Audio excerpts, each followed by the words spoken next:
Good morning, everybody. Congrats to Posh Dan for being first today.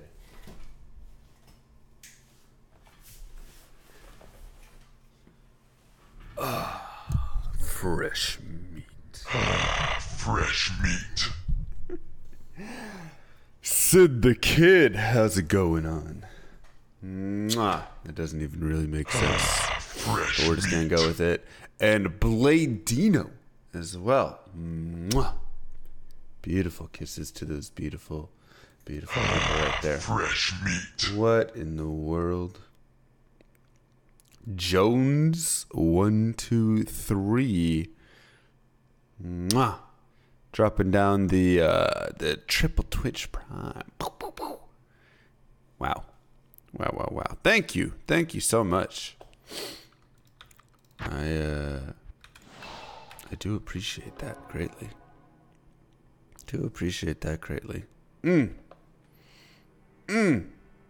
Oh my goodness. If this is not just... Oh, I need to restart the session. There you go. If this is not just the most beautiful thing ever. Green Boy is no longer... no longer chromed. Show you guys this guy. This is BT Neanderthal's paladin. His Grail paladin. It's very standard. You got your Hodo. You have your Mages, your SOJ, your Arax, your War Travs, Haas, 3% off, your Archon or Mage Plate Enigma, Shaco, Maras, and then you have your CTA and Spirit on your off, right? Offensive, combats, whatever, faster hit recoveries, some MF, 2020 Pally Torch. That's pretty nice. 2019 9 Annie, also pretty nice. And then Treks and some basics for your Switch. I'm guessing in case you want to do a little bit of Nilithak right there.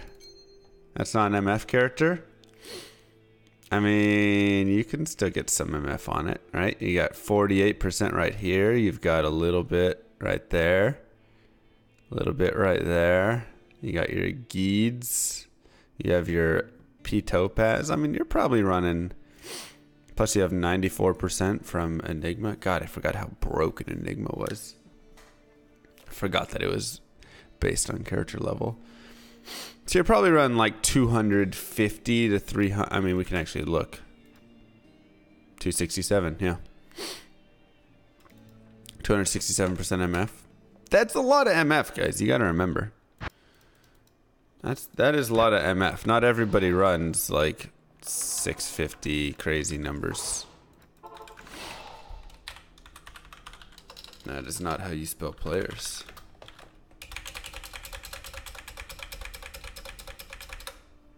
Cool. You like 550 to 600 resource, yeah. So, I mean, for his thing, I think he's just doing it so he can pound out that damage. You know. Kill speed greater than MF. In some cases, yes, there is a degree to which kill speed over MF does become obviously better. You must decide what that is for yourself, though. And for me, it's always... It's so tough to make that decision, because knowing that... Let's say I run 200 MF, and then I see a Caduceus drop. Knowing that it could have rolled unique if I just had one more MF. So hard. Where's the speed and clearing when no 125? Did he not have 125 on that character? I didn't look.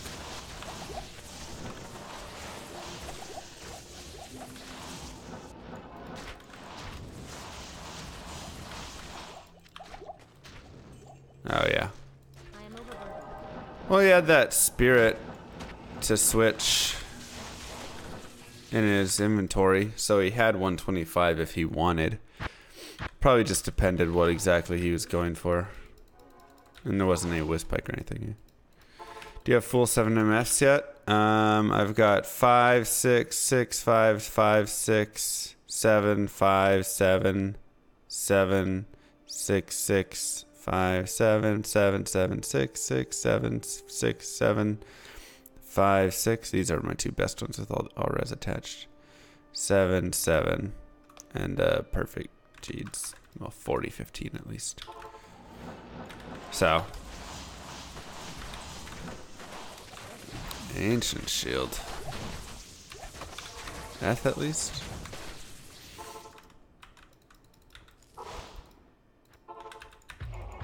I haven't found a lot of 7% considering so far. I mean, I have an okay amount.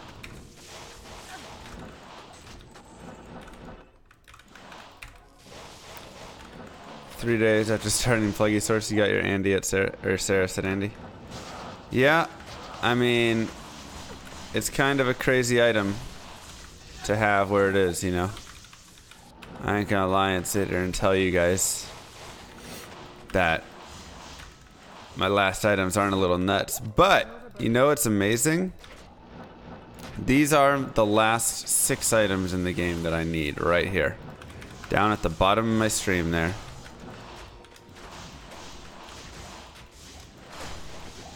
Oh my gosh, Fury Visor. Arrgh. Oh, why? Why can't you just be a Conqueror Crown?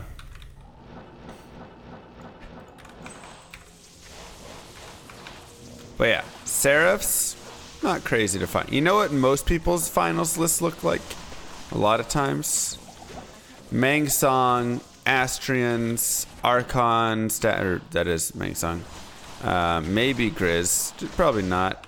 Tyraels might for sure. Death's Web maybe, you know, like the fact that I've knocked out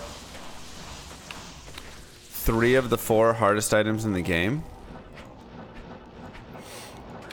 And then some even still. Like I've got Stormlash, I've got, you know, even all the ones kind of below it. There's a pretty big drop, or difference I should say, between yeah,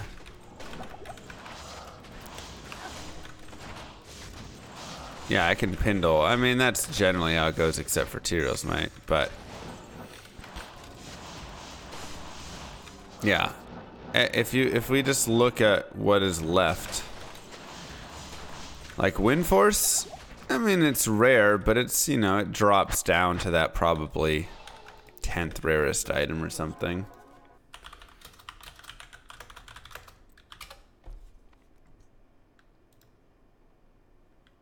Let's look.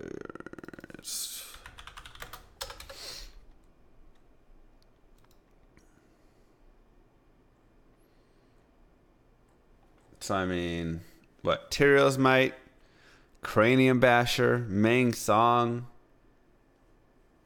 Death Fathom. I mean, Wind Force is up there, kind of, but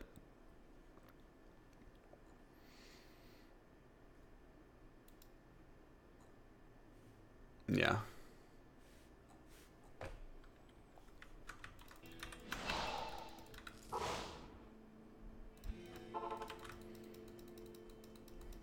Is there a spot in Act 4 I farm? Chaos Sanctuary. You can also farm River if you want. Ooh, Unearthed ones. See, I am getting a lot of Unearthed ones on this character. A lot of them. I wouldn't be surprised if I find another Death's Web. This map spawn seems to have a lot more of those. Yeah, you can do Chaos because I do have Fire as well.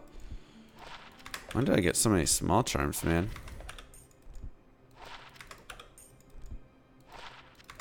Not here. So many bad small charms. Eisenhart's take a drink. Burn in the throne room. That's a good drop. Let's show to add some variety. Mausoleum. Ancient Tunnels, Chaos Sanctuary, and Throne Room if you have Infinity or a really good Mercenary. And then for Day 6, you'll just want to run like Players 1 and Wave 2, Players 1.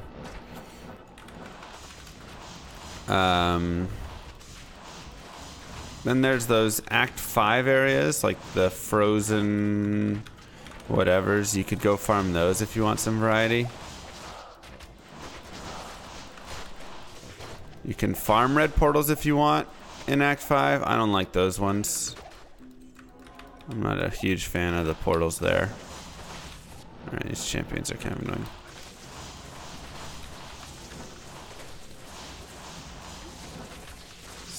Oh no, lube. Yeah. Ouch. That was some cold light enchant hits right there. Where's the bosses at? Lame. Well, I speedrun today. I actually have an event thingy today. I don't know if I can talk about it on stream. So I'm gonna just hold off and then I'll tell you guys tomorrow, I guess, about it. Don't get too excited, but I mean, it'll be a fun thing that I'm gonna go do. Have I ever gotten to 99 on hardcore? I haven't even gotten to 99 on softcore. Who wants to make that push, you know? Oof. Is event happening on stream? No. It's gonna be an offline thing, but I could maybe, I don't know if I'll have things to share and I'll probably be able to tell you guys tomorrow. But that's this afternoon. Saigons, everyone drink. There you go. Oops.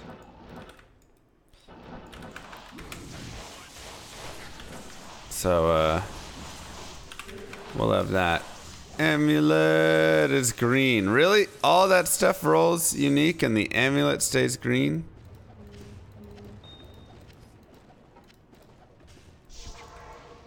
Probably towels, too. Just to rub it. Okay, now. Alright.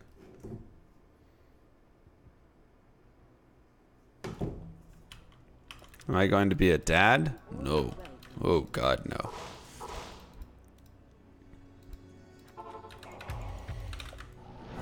Brevik Sammy. That's right.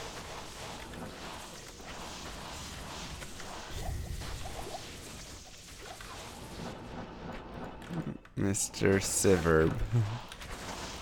Am I gonna be a mom?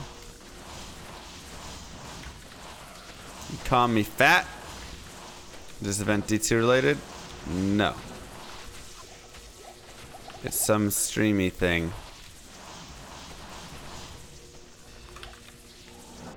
Kylie's taking me to.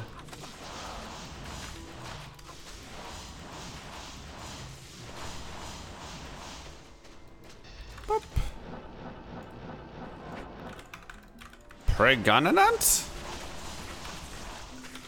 Am I pregnant?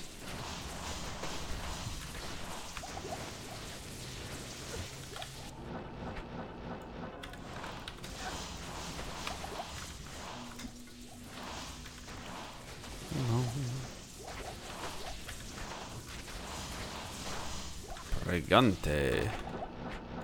Yes, I would like the pregante, please, in red sauce. Thank you.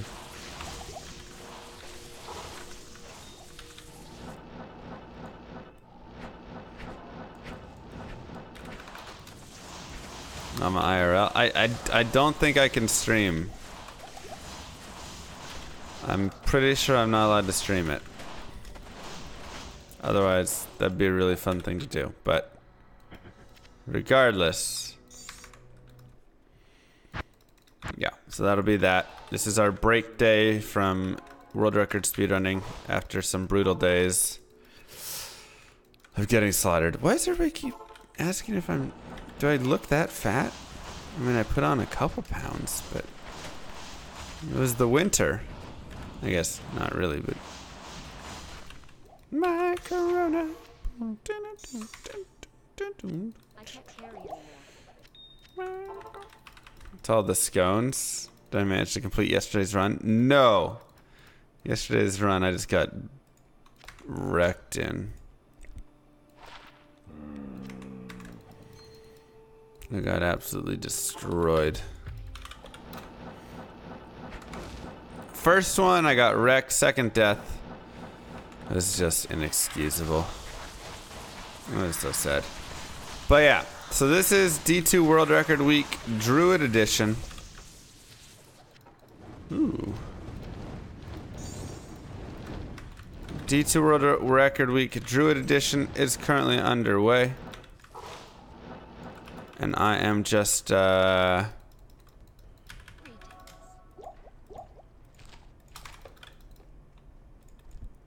taking a quick little day off from it, you know.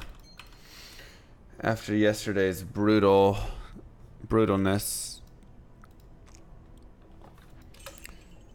Sheriff's Hymn is level 65. If it's level 65, then any M level 65 can drop it.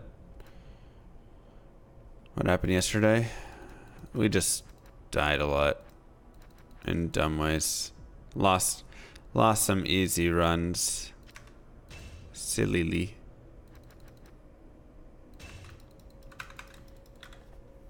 I'm just working on my dad bod. No, I'm not though.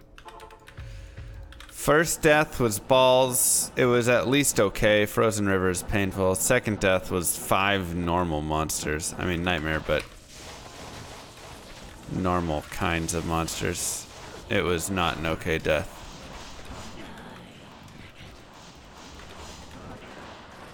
Dang it.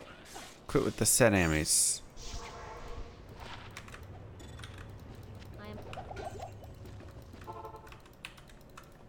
So. Save the Q-Hagans. Yeah, it's ethereal. So I'm kind of doing like a fun side quest to find everything ethereal. So, as I find ethereal items, which have a 5% chance of dropping, I just tack them onto the list, save them and place them out. That's something I started doing like halfway through. Just because it was like, why not? It seems like a fun thing. I needed more stuff to collect. The Tyros might camp Eth. It's indestructible. But I needed more things to collect, so that's kind of how we ended up doing it. Once the list got down to like 40 items left, 30 items left. Probably like 30. There's a lot of ones that I missed early on, but whatever. What's my favorite beer? You know, I've always liked the look of a Guinness. I don't know what it tastes like, but it looks like it'd be like, I don't know, creamy? I don't think it is, because I also thought other beers would be creamy, and then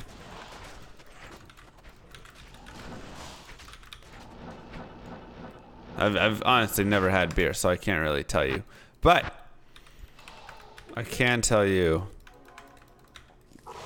that the Guinness looks like a chocolate creamy coffee malt mix. And that sounds kind of tasty.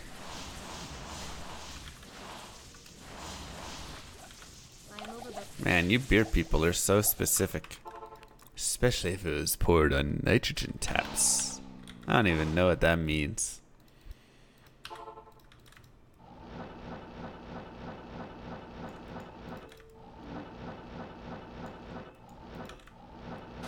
Well, I tried one non-alcoholic beer, and it kind of tasted like pee mixed with carbonated soda.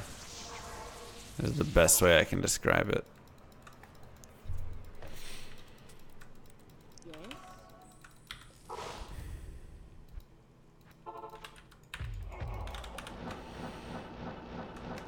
and I was very taken aback because I was expecting it to be delicious and smooth and not carbonated, which once again, that is the dumbest thing I could ever say, because clearly beer is carbonated. But for some reason, I just didn't. The carbonation always looked like an ice cream foam to me. You know when you get like a root beer float and it kind of like foams up. Yeah, it's got a little bit of carbonation, but it tastes more like an ice cream carbonation. I was expecting beer to taste like that. So when I took my first sip there, and it just tasted like bad carbonated water, I was just like, what? This is horrible. People pay $10 a glass for this stuff? You know? Or whatever.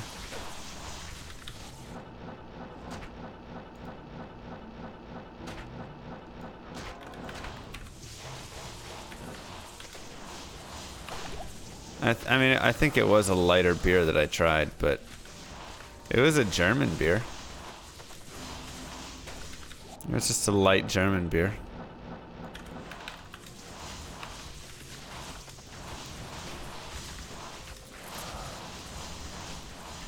No, I did a sip, more than a sip, you know, I took a drink of a, ouch, of a non-alcoholic German beer. Root beer is great. I love root beer. If beer tasted like root beer, I'd be a lot happier, which I know there are alcoholic root beers, but that's just taking root beer and then throwing alcohol in it. That's like taking a milkshake and throwing alcohol in it as well, you know.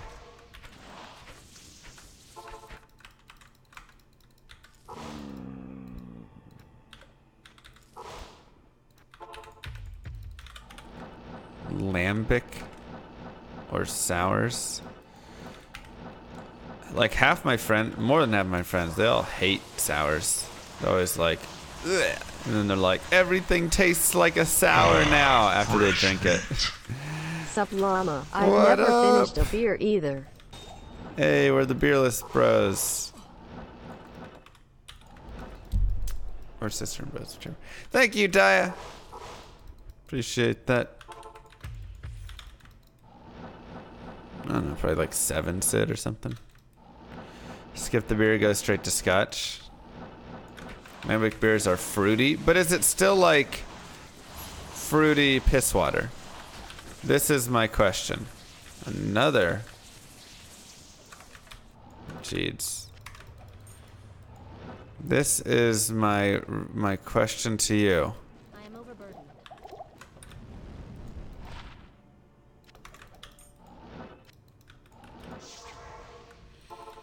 Like, how much do you get away from thick fruity beers? Okay, that sounds nicer. Dude, I'm finding G's like crazy at Andy lately.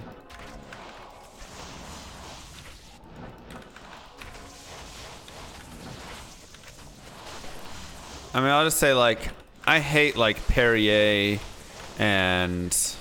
Hey, there's that ward shield. I was looking for that for a while. And those sorts of things. Any of those sparkling water, clear water, all that stuff, I hate it. It tastes terrible. So, if the beer tastes like that, I do not believe I will like it.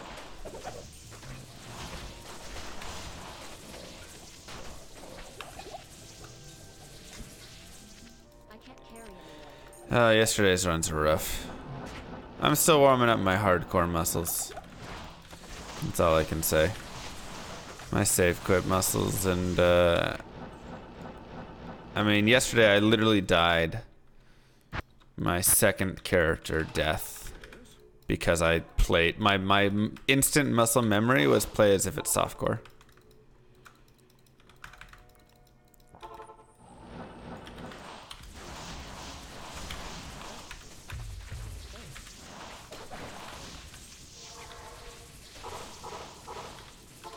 So, like, I was about to die and I went. I was like, boop, open TP. And then I closed it. And I was like, what am I doing?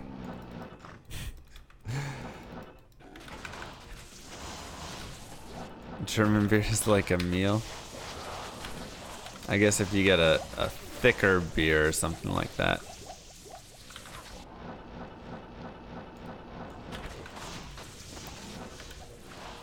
There's so many beers. It's insane.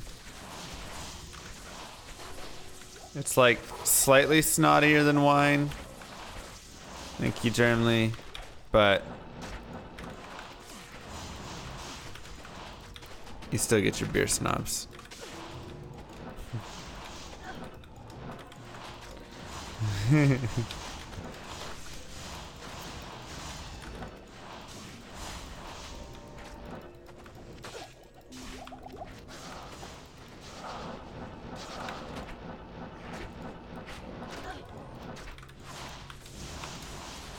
I think what got a little crazy is like all my friends started like crafting their own stuff, and it became a hops off. Everybody was shoving as many hops as they possibly could into their beers, and that's all they would talk about. And I was like, oh my god. Anytime we'd get together anywhere, all they wanted to talk about was their beer crafting.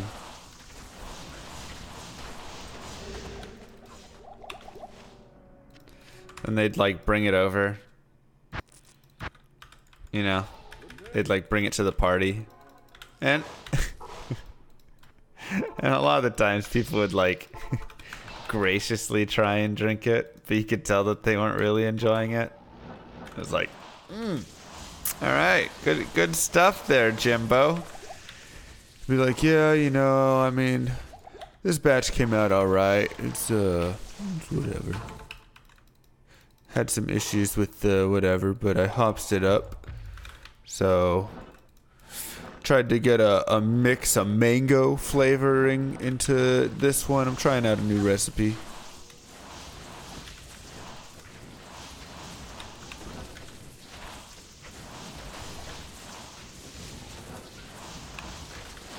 But, you know, I'm sure I'm just as annoying talking about Diablo 2, so. They're like, nobody cares about your new druid pathing, Mr. Llama. Like, it's really cool, though. Trying out this new route.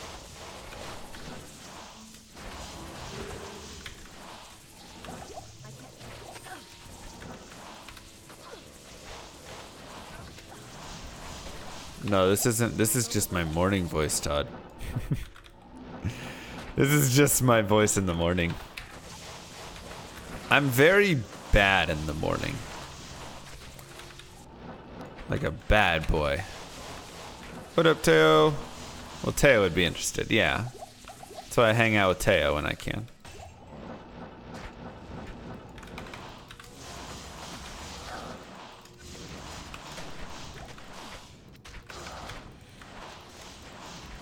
Bad boy llama.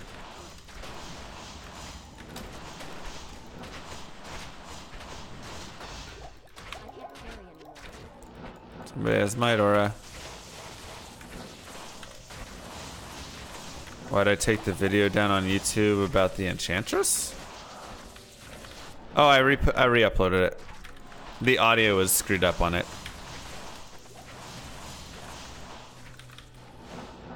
And world record breaking today. That'll be saved for tomorrow. That will be saved for tomorrow. Where can I take you?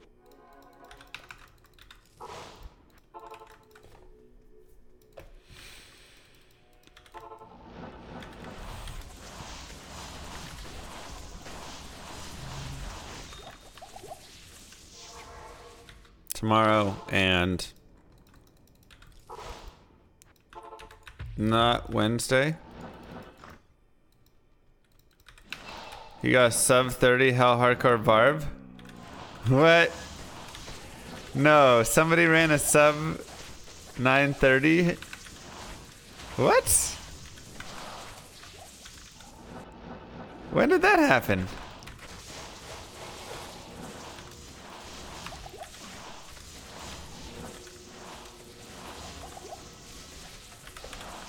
Did they find some like awesome thing? I mean, what are they doing for the strats? Same stuff, just better? Or did they do some new strategy? Conquer a crown. No, you were supposed to be the chosen one.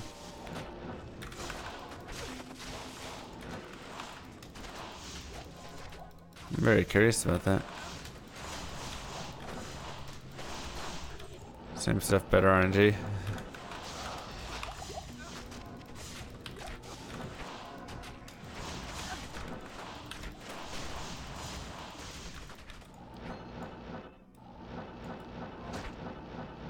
As are people regret after say putting in countless hours. David. Nope.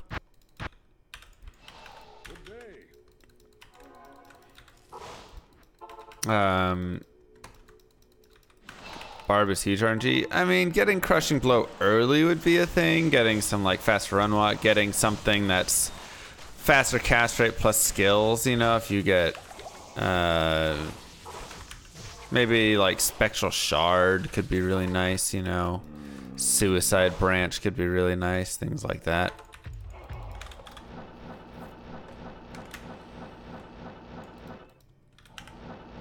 Thanks, Lycus.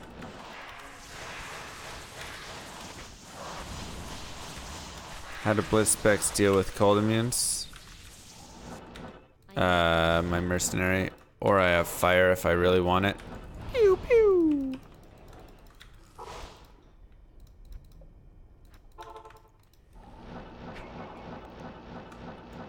Wow, I can't believe somebody went after the barb.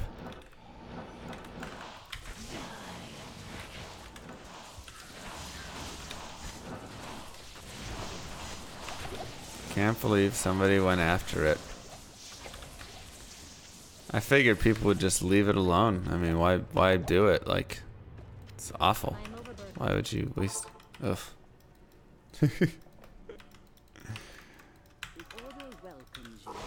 Well, you should probably loosen up, coding. Do what makes you happy and have fun, and don't sit there and think about if you're not being productive 100% of the time, then you're wasting your life. Guess what? In the end, it doesn't matter, so have fun, man. Ah! He's been at it for 1.5 years? Oh my god. Ugh.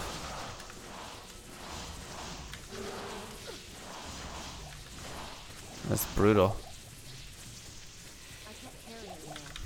That is brutal. Hey, Exitos.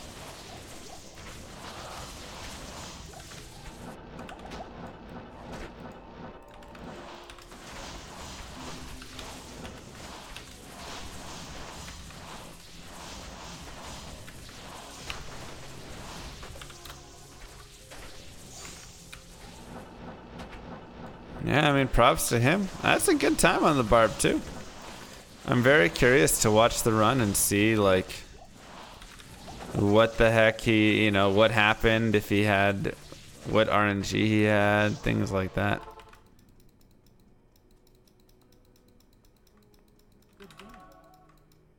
Welcome to my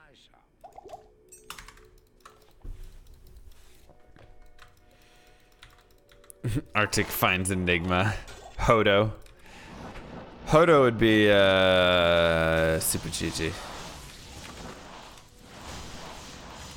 Nah, it's boring. I've tried it before. But classic speedruns kind of suck without stealth or whatever. They just become RNG festive. Did you get FCR rings or not? But what about 2 Hodos? Attack rating under levels way too harsh. Yeah, it is.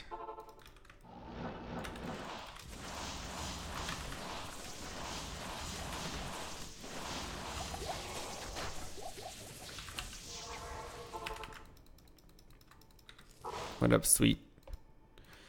We could do a run watching sesh where we watch it together, skip around, see what happens. Any speedrunners that are not casters? Yeah, but I mean, still, what? You've got the barbarian who can't hit anything. You've got the paladin who is a caster. He'll go hammers. You've got the sorceress who's a caster. You have the Amazon who, oh my god, you want to talk about no faster run walk, no hit recovery, whatever, trying to do anything. That'd be really awful. You know, it just doesn't. The necromancer, he's a caster. It just doesn't play well, you know. Stealth is so good. Stealth is just so good in that it gives you the basic breakpoints that you need. Yeah, she's the only one that doesn't have it, but her without any run walk or hit recovery is gonna be real annoying. Plus, you're probably gonna want to go charge strike anyways for the run. So if you're going charge strike, you want to probably have a couple levels in it. 1 level's, you know, 2, 3 levels is way better than 1. For charge strike, it does a lot more damage. So. I am overburdened. My corona. I am overburdened. Let's do that. That goes there. Okay. Ooh, okay.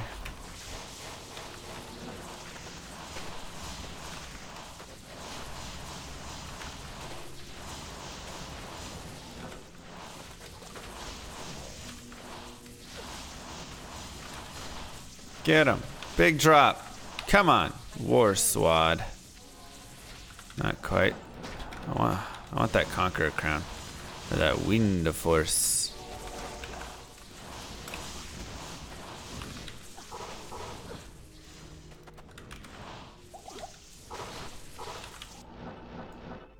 Wind of Force.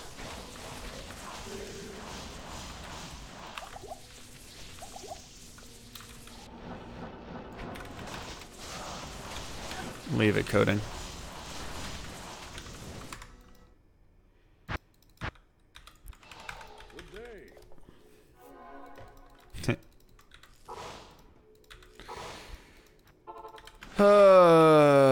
What happens if I upgrade my Earth Shaker? Do I get Stone Crusher or Schaefer's? It's a good real questions. I have not found Jarun. I have not.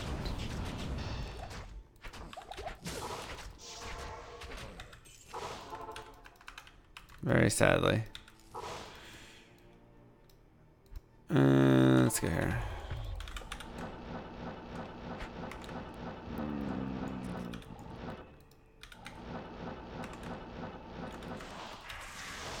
What's the name of this challenge? Holy Grail Source.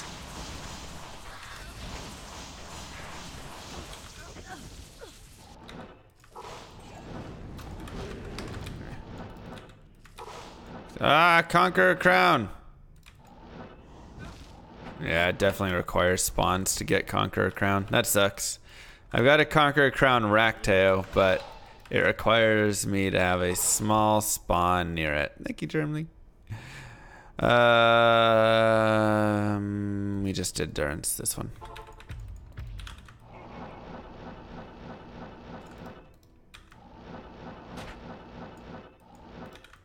I don't know if it's 117 million. Chances aren't good though. I mean, it requires there to be a monster near it to adjust the RNG of the rack, which puts it into such a weird state, so it's not reliable.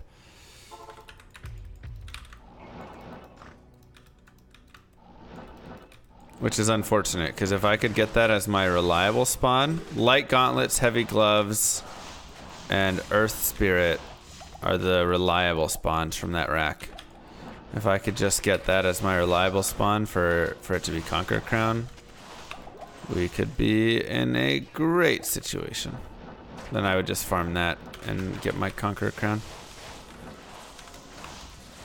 Astrians and Tyraels before Seraphs. Yep. Makes sense, right?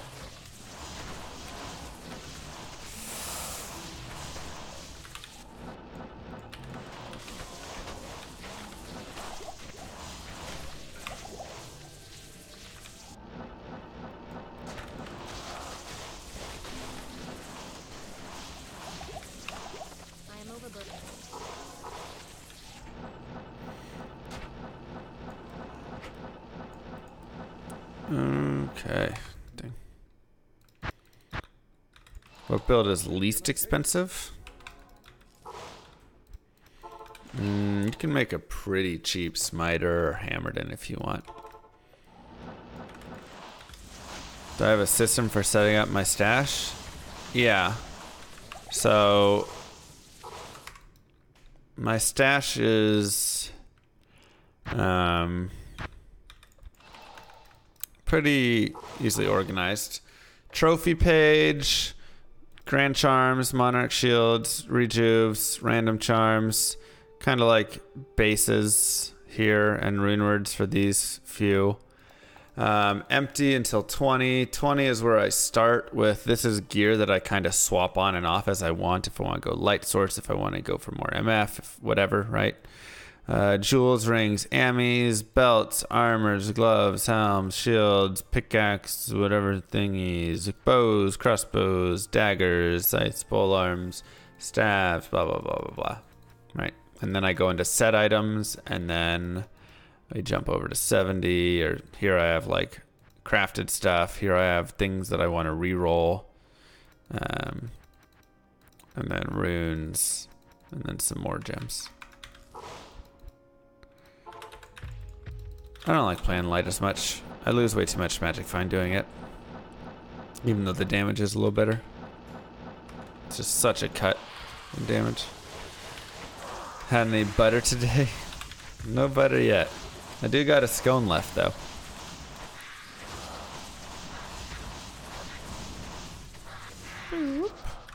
Get him.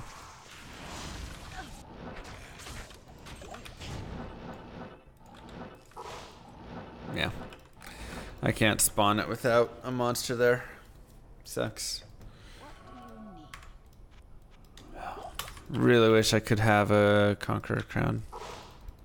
Just a rack. I already did this. Catacombs is where we want to go. It's like 2 with that barber record.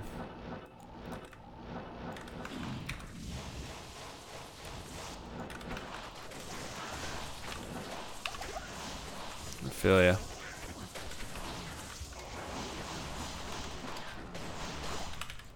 I feel ya. Battle gauntlets.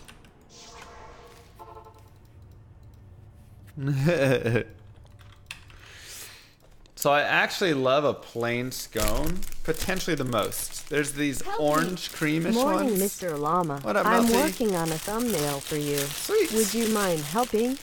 Can you place your hands on the desk in front of you? Look at your left hand. And making a shocked face, slightly looking down at it. I'll screen grab it. Thanks. Like that? Was that good? Or did you need like a full screen one? Thank you, Melty. Where are you going? You on here? This. Like that? Alright, we'll go with this. Sure you can get something out of that stuff.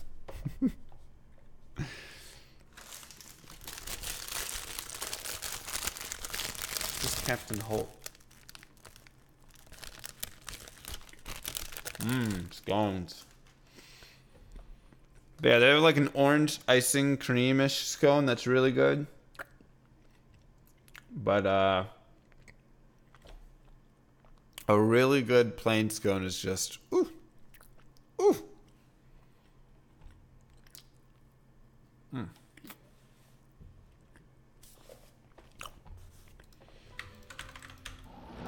I have a spreadsheet or something where I track the items found? Exclamation mark MF.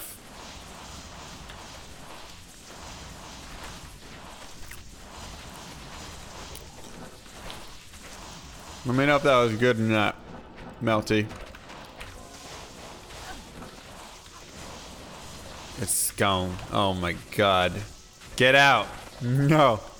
No, it's terrible. Oh my god.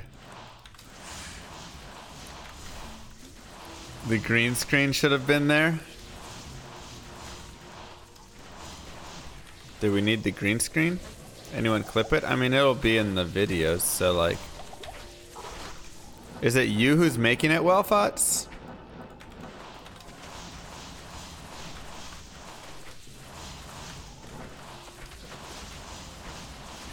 Talking about beer snobs and relishing about scones? Yeah, but scones are delicious. Oh. Oh, alright, well, hold on. Get your clipper ready. We're gonna make it like Pagachampa, I guess. You want it right here? Should I be like over here? Do I need to green screen this? Or is that good?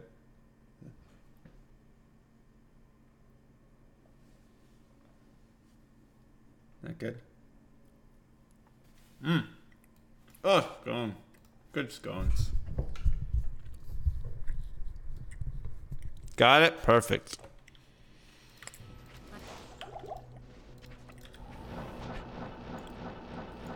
I'm a champ. Somebody has Might and Finetto. Maybe just Might. Yeah, it's gonna be my new YouTube new item face, hopefully. But won't that give it away what I find? Is that bad? Then it's like no surprise for the people. They don't know which item it is. Maybe it should just be like a question mark in my hand.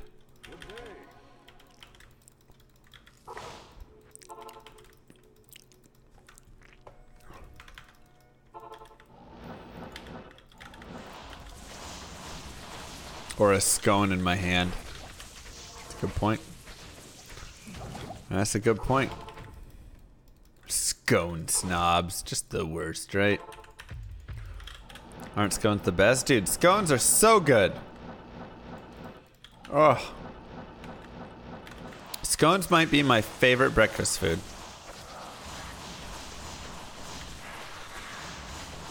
Of all breakfast foods I've ever existed.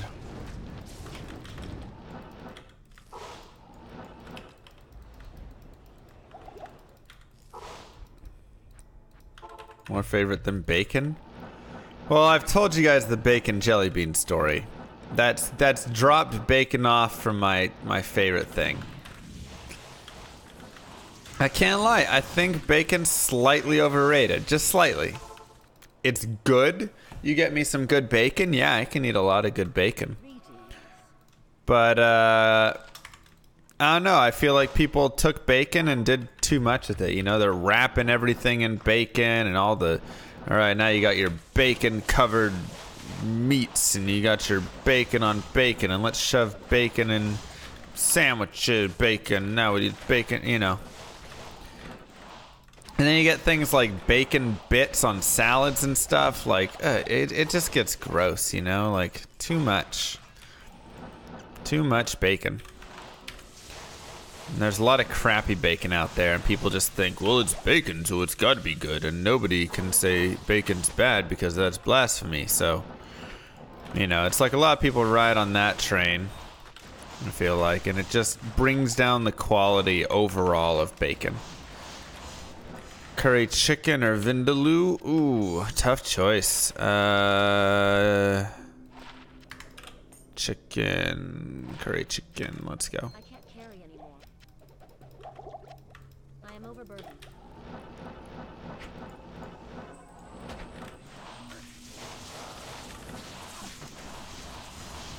Yeah, bacon, it just gets overdone, you know, and it's like Nickelback, right? Is Nickelback a great band? Nah. Are they the worst band in the world? Nah. But they just kind of became a meme, and now... If anybody talks about Nickelback, they can only talk about them as like, oh my god, my ears, I'll never not hear, you know, I'll never hear again if I listen to any more Nickelback, right? Like, Nickelback is the end of the world for a lot of people. But I don't even think they even think that. That's just, they just have to say that because if you ever come out and say anything nice about Nickelback, like, oh, that latest Nickelback song wasn't too bad, people will be like, you are the biggest idiot I have ever met in my life. And then nobody will take you serious anymore. So you have to say, you know, it's just like your human societal rite of passage that you understand memes or something when you show up to anybody. Not just talking to trolls. When you show up with anybody, you got to be like, bacon is great, Nickelback sucks. And they're like, oh, finally a sensible person to talk to.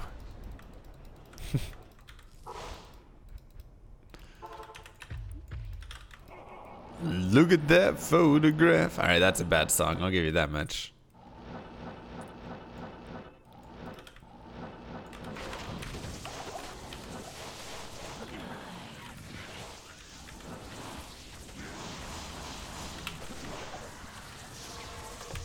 Hey, there's my Sanders. We were looking for you yesterday in that second run. We were looking for you. Yeah, it's really nice, Emer. Look at that scone.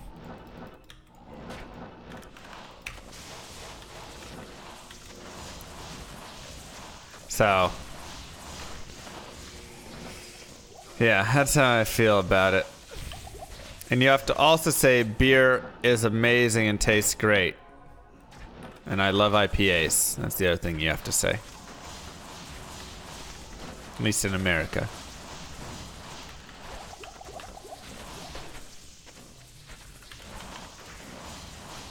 Making Vindaloo nice.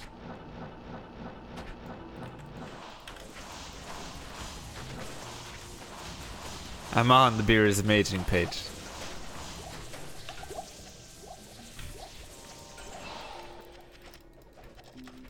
Look at that sconograph.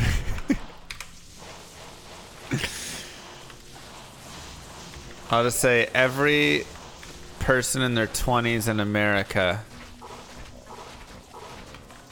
is on the IPA train.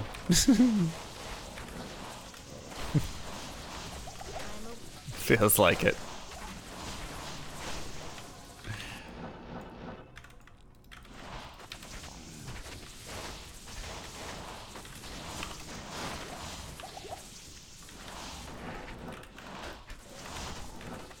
Oh, and football is great, or something like that. Don't forget to say that. Whatever city you're in, just say the name of the sports team. It's kind of like my favorite way to describe a day at work. When somebody at work asks you, how's it going? All that you need to do, American football, sorry.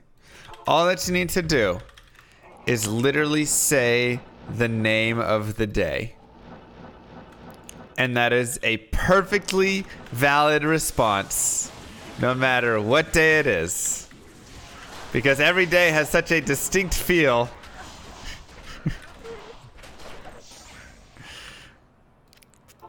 That's it. That's it. People say, hey, how's it going, Mr. Llama? Tuesday. They go, yeah, I know that.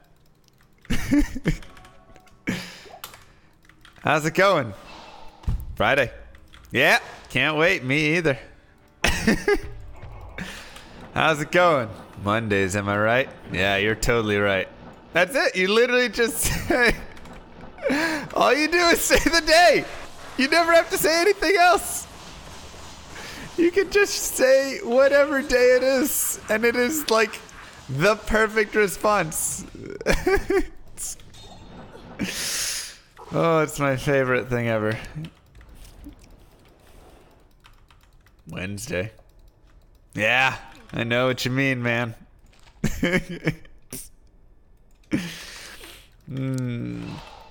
And that counts as a conversation? It does. Ran into Bob in the elevator, had a nice little chat with him. All we did was he asked me how today was, and I said the day. That's it. That's all that happened. That's all that happened. Nobody wants to have that fool. You don't even have time to have a meaningful conversation. You're in an elevator going opposite ways, or you're crossing paths, or whatever it is. I saw a bow and got real hopeful for that Hydra. You know? You don't have time to be like, oh man, well, today. Let me tell you about today. Huh. Just how's today? Tuesday. Yep. I can't carry anymore. Every Friday you walk around the building and yell, Friday! That's it, man. You can literally have all your conversations that you ever want in a workplace by literally just saying the day. Thank you so much, Bone Romancer. It's kind of a... Oh, there's my Hydra bow. Gosh dang it. I am overburdened. Kind of a sweet, awful name in a way, maybe. That's how you interpret it. Dang it, we got our Hydra bow. Just didn't roll. Old school bone necro name? Sounds like it. Just like, are you romancing the bones? Or, I'm not gonna pry into it too much. I'm gonna say you were 7 and just came up with a name for a necro that had to deal with bones and necromancer combined. The boneromancer. Oh god, it's making it worse. One can also just replace Monday with Mr. Llama. Whoa! Don't you dare call me Monday. I am a Wednesday at least.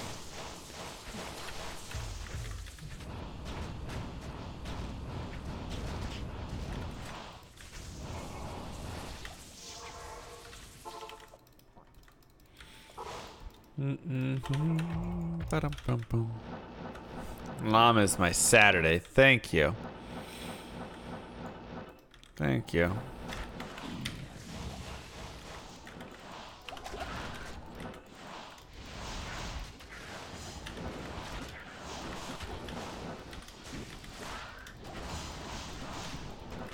Amulet. Mr. Llama small charm. Oh my gosh. No camels here. Get out. Quit trying to make camels happen. Hey Chad, how's it going? Well, Mr. Llama. Yep. Doesn't work as well. See? Doesn't work as well. Yeah, alpacas are cool and everything. I got nothing against alpacas. I mean, I ain't gonna write home about alpacas, but they ain't. What are my feelings on Sunday? See, this is the problem with the work week. This is the problem with the work week. Fresh meat. Mariano, thank you so much. Almost 16 months, yes, love you, Yama. 16. Wow. Thank you so much. Welcome back. Welcome back, my buddy. I am overburdened. This is the problem though with the work week. 5 days a week. It's too much.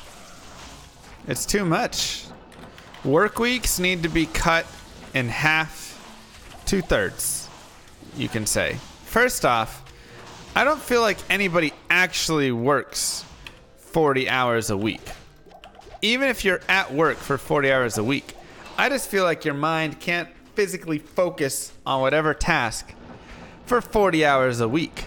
Am I wrong? Does anybody here literally stay completely engaged 8 hours every single day, 5 days a week?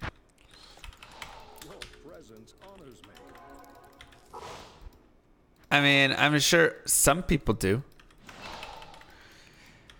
Lower level jobs, you probably definitely do more, actually.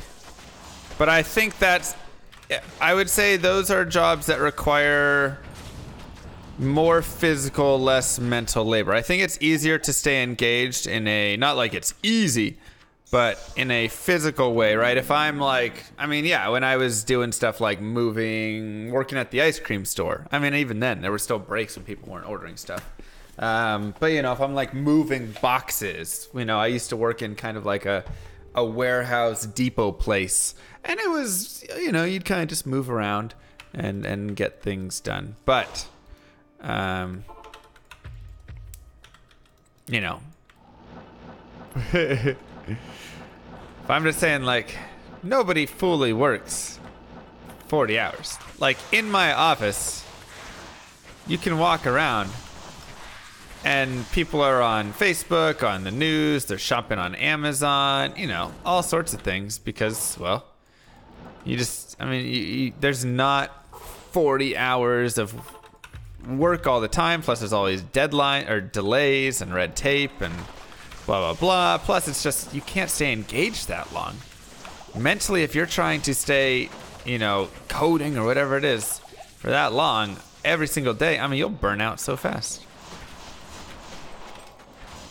Especially software, yeah, you're just very bursty. But I think in a lot of work. It's a good quote, Taikweezy. So, you know. So then you make it 5 days a week. And it's just so much. Yeah, that's right. I know Sweden, they did the research and found that 6 hours a day was actually the same amount of work. That's very true, Cygnus. There are definitely periods of time where I get 3-4 good hours of working in a day, but I was working at such capacity that I get so much done in it. You know, like...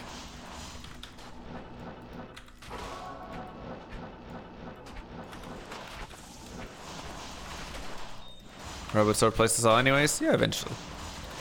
Eventually. Yeah. Exactly. So, you know, so it just, the 5 days, 8 hours a day it's outdated.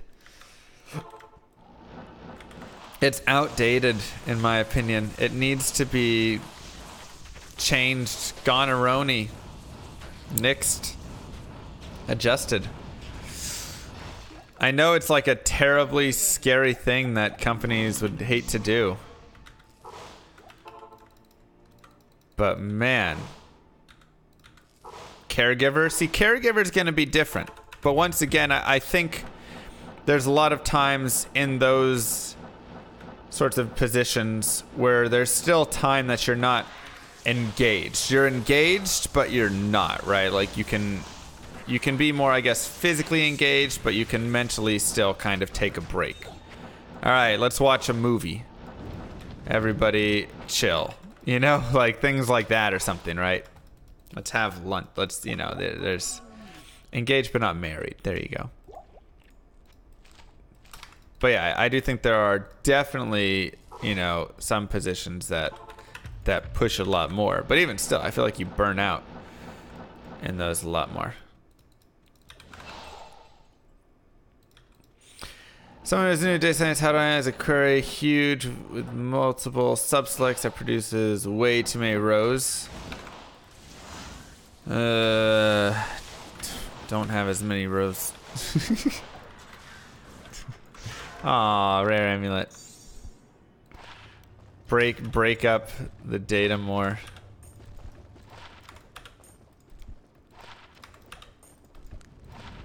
I don't know. I don't want to talk too much job stuff right now. Like that. I don't want to be engaged in my job right now.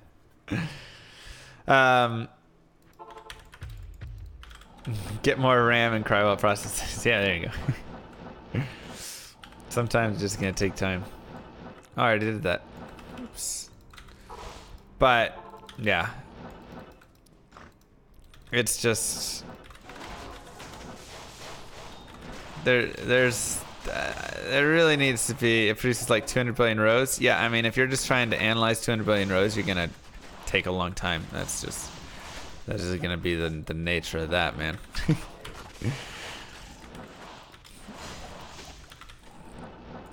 So what it ends up doing though, in two ways. The first way is every day it's too much time. So by the time you get home, you're just like, oh, well, you know. I mean, in the winter, you literally don't see the sun. You go in and the sun is kind of coming up. You go home and the sun is already down and it's already dark out. And you're like, wait, where'd the day go? That's crazy. 5 out of 7 days a week. Another Conqueror crown. Man. Ugh. Killing me, game. That's always like so sad. But on top of that, you have just you know, the 5 out of 7 days a week. And I think that might even get me even more. And companies that implement a 980 program or 10-hour day, whatever, you know, I like those at least, because Sunday, this goes back to the original question. Sunday just doesn't count like a holiday. Also, that's awesome, Aspen. Sunday just doesn't count as a holiday, you know, or as a weekend day. Because Saturday you're like, all right, Saturday, and then Sunday you're like, well, I got to work tomorrow. So it like kills your whole evening. You don't get anything in the evening to do. Plus, for a lot of people, they have church, or they have whatever things like that to go do. So it's like, all right, well, that takes that out as well. And then it just like, I don't know, you're constantly worried about what you have next. You know, the next day is like, I gotta get this report ready. I gotta get this. You're like already mentally preparing for the next day. You can't stay out late. You can't, you know. So it's just, no, Sunday doesn't really count. The day before you have to go to work doesn't count as a weekend. That just counts as a day. It's like one random day off, kind of.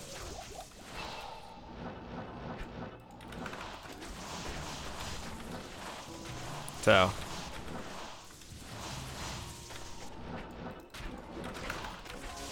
Have you met any doctors or medical students? Yeah, I've dated doctors and medical students. Many of them were very lazy still. There were many times where they didn't have to do a lot of work. They would have many hours at their job where they weren't doing stuff. But if you had like a doctor who owned their own practice or something and was, you know, constantly running around and didn't have much help, yeah, they were going to be doing stuff and staying engaged a lot more. But I also noticed or found that for a lot of those people, they burned out really quickly. Did they decide to scrap it? I didn't know they scrapped it, Exit.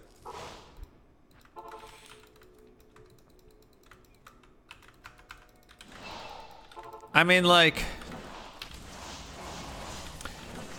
obviously there are certain things. Like, I stream close to full-time hours now.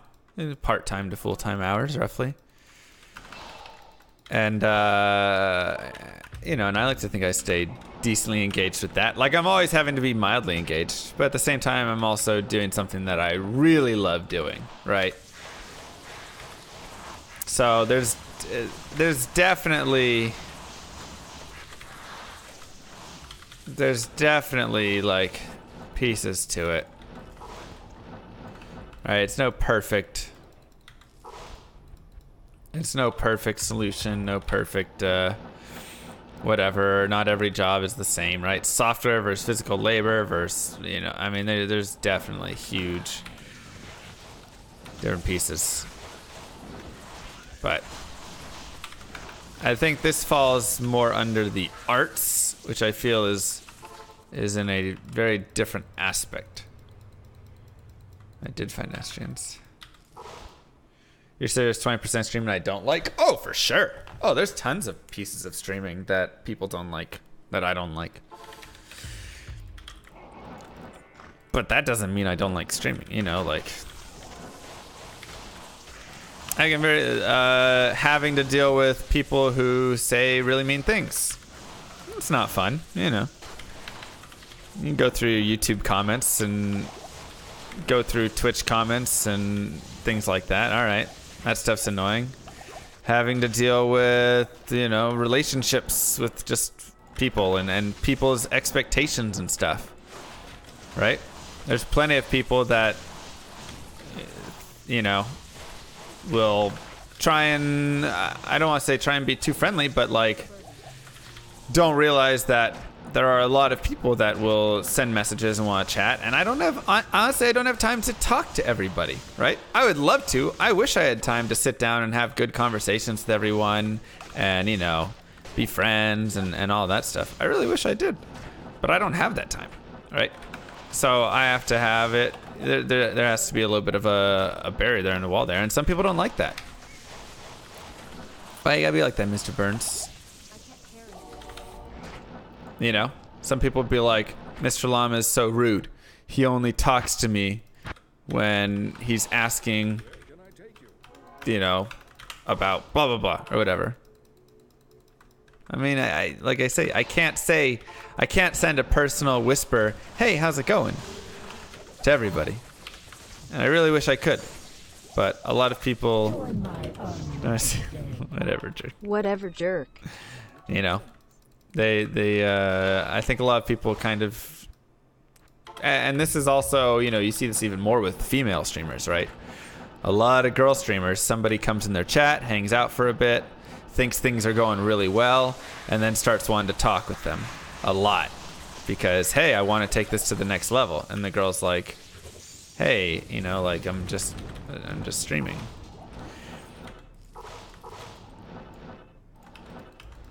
You know. And like I say, it sucks, but it's the way that it is.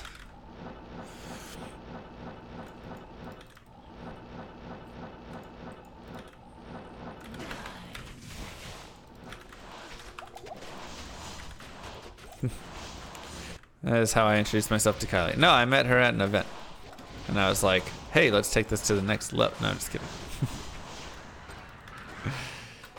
Quota staff. 287, not bad. Not eth. I am overburdened.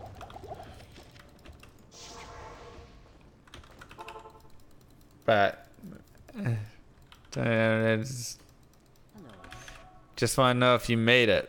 No.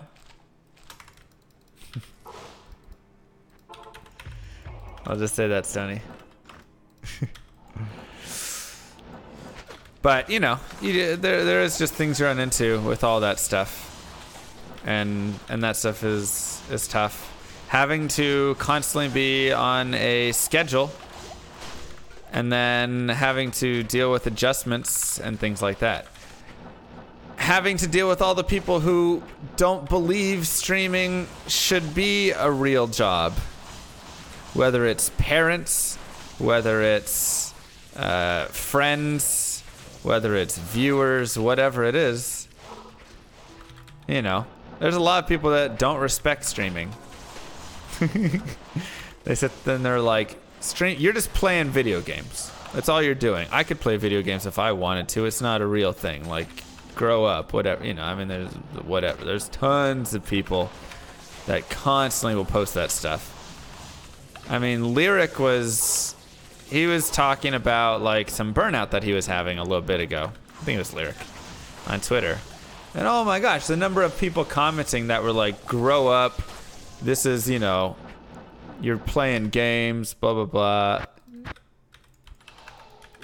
You know, so you gotta deal with those things.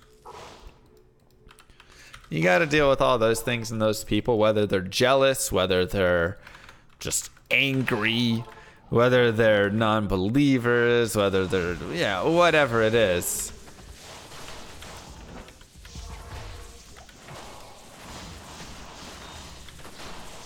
You end up having to deal with them or remove them from situations or whatever. So, you know, and that's where you get to all of the great parts of streaming, which are all of the people who are supportive, all the people who do enjoy it, and we have a good time, and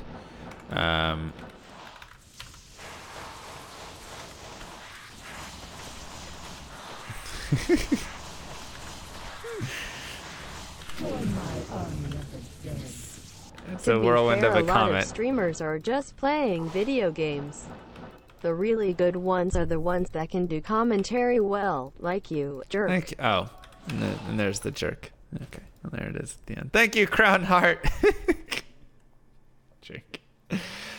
Thing I don't understand about streaming is how it went from Let's Plays where people gave valuable info about how to beat a game to this weird pseudo TV show with some nerd being an entertainer. I enjoy watching the Diablo grind. I don't care much about the person. You're cool though, I guess. That's just all over the place. It's just all over the place. That's totally fair. I think, I think there's some things, right? I think it's just like, I can understand the value that can be gotten out of Let's Plays and stuff like that. But not everybody's hero is always looking for value, right? Sometimes it's just like when you watch a TV show. I mean, any TV show. Do you ever watch a TV show and say, oh, I really like Amy Poehler, or I really like Tina Fey, or I like when Brad Pitt's in this movie? You know, people like certain actors. They like certain, people on shows. That's my favorite news host. All that stuff. It's the same sort of idea. You watch the show that you want to watch, and a lot of times there's a person that you like commentating it. Not everybody does, though. Sometimes you're like, I just want to watch the football game. I don't care who commentates it. I'll mute the game if I don't even like them. I still just want to watch the game. Did I just do Mephisto? Oh, I keep doing this. There's a Grand Charm, though, so I don't feel so bad. A lot of people are selfish and lack empathy. It's true. Hate their own situation, jealous, can't see much work streaming needs to do to maintain a successful community. A lot of people don't want to see it. They can't see it. Whatever it is. That's very true. That is very true. I will say this. Anybody who is happy, enjoying themselves, in a good place, having a good time, liking what they're doing, whatever, things like that, they're not being hateful and mean to others. That's it. If you are really in a really good spot and you are loving things, then you're probably not bringing others down, Good chance. Thank you, Dark Gift. Mwah. Appreciate that. MR Llama the Movie 2018. Oof. It'd be a weird movie. Be a weird movie. I am overburdened. Happy people don't want other people to be unhappy. Also, somebody made a note. I've never heard of a famous person who is genuinely happy. There's probably some, but being in the public eye is not good for the human psyche. Kudos to people who expose themselves to a larger audience than norm. I think that's very true. Well, thank you, Mega. I think that is very true. I have gained a lot of respect for celebrities. Honestly. Not like, I am a celebrity. But like, just from the minor, bit of it that I kind of deal with. Whether it be, just anything. Just anything. It's amazing how much people care in some regards, right? How many people want you to fail? For every person out there that wants you to succeed, there's somebody else that wants you to fail and will make it their goal in life to try and bring you down. There are people that will post stuff.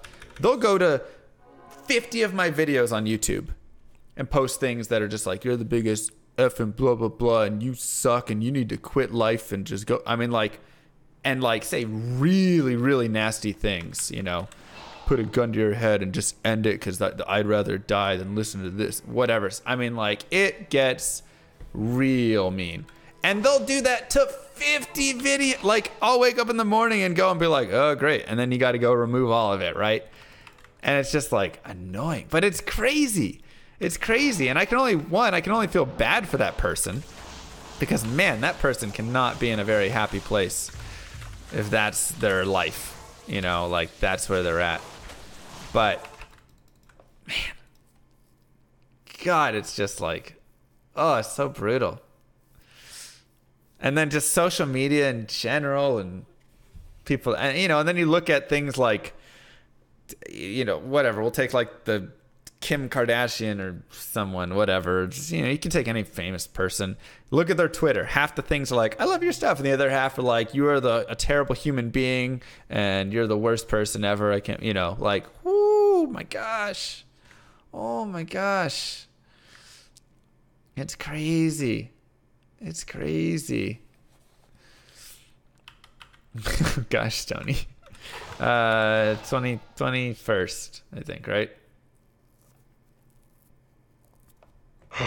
Fresh meat. Mwah. Thank you so much, Sly Postman. That was probably someone you turned down for a nice one-on-one chat. It's amazing.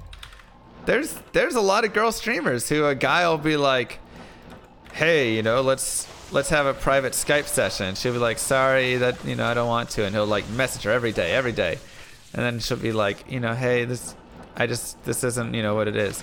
And then he'll sit there and for like 6 months just post negative crap against her about, oh, she's such a slut. She's like, what?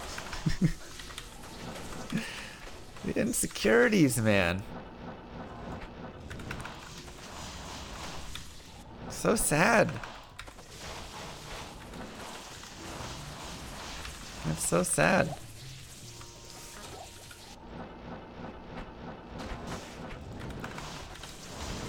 Whew. My goodness, Tony. One step closer. Right, but then on the other hand, you have the people who are going to take advantage of the situation. Oh, for sure. Oh, for sure. That's a guarantee. So there's people on both sides of the fence there. I'm not saying every streamer and every celebrity is in the right and every viewer and person's in the wrong. Yeah, no, not saying that at all. I hate nipple streamers like Mr. Lame at SC.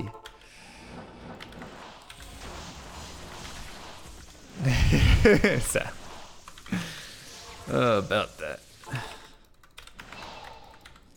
Yeah, there's a lot of, you know, on both sides of the fence. There are people that take advantage of it on both sides, that get angry and whatever on both sides.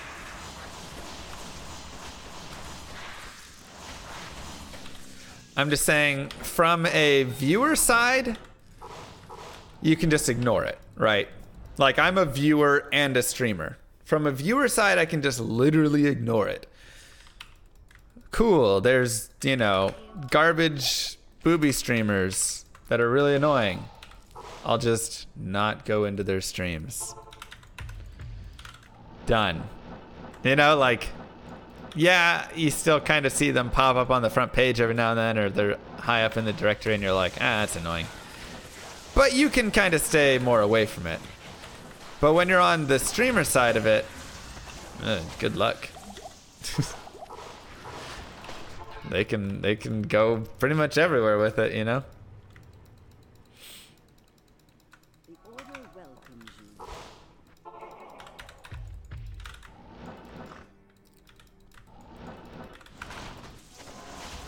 Seraph's Ami. It's the only one that can drop from those bosses.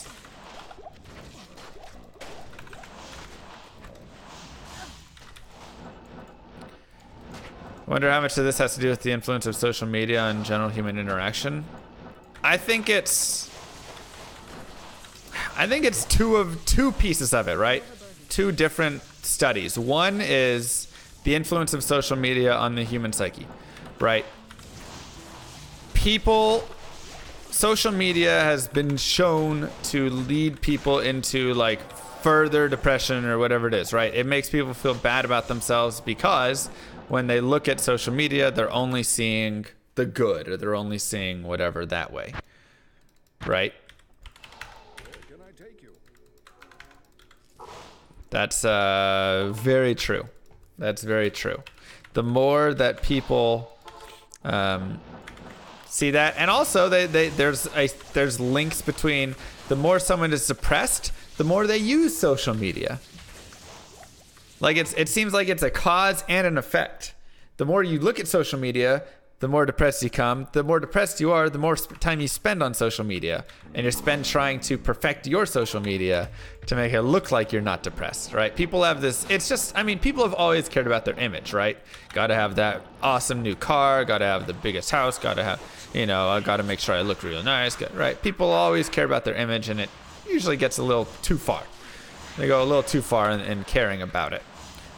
But this just takes it to that next level because it's like you're always on, right? There's never that point where you can just like sit back and just relax, right? People are always, I always got to make sure that I am, yeah, exactly, Black Mirror.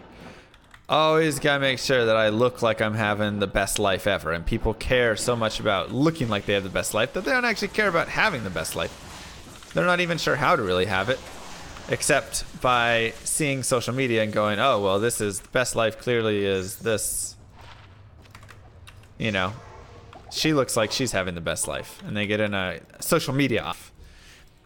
So I think that's half of it, right?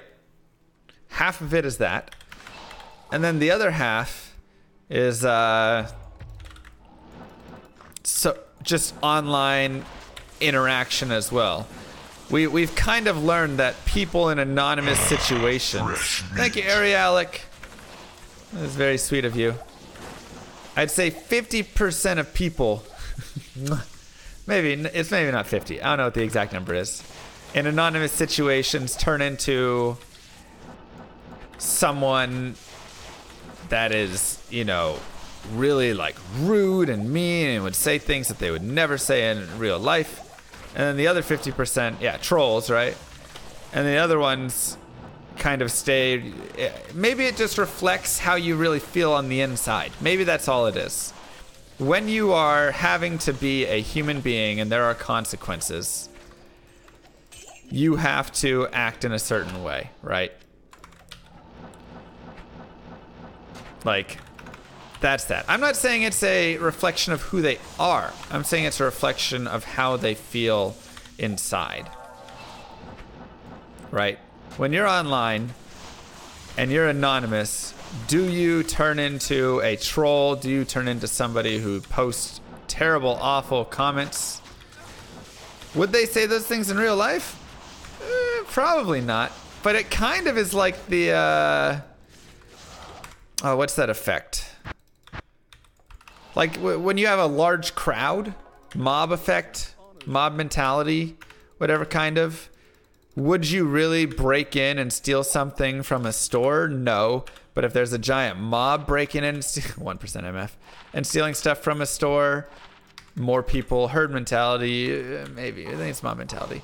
You know, well, if I'm just going to get lost in the mob, right, you become just a number. It's, you know, people can't identify your face. More people are going to be inclined to do those sorts of things, right? More people kind of follow along. The llama mob. That's right.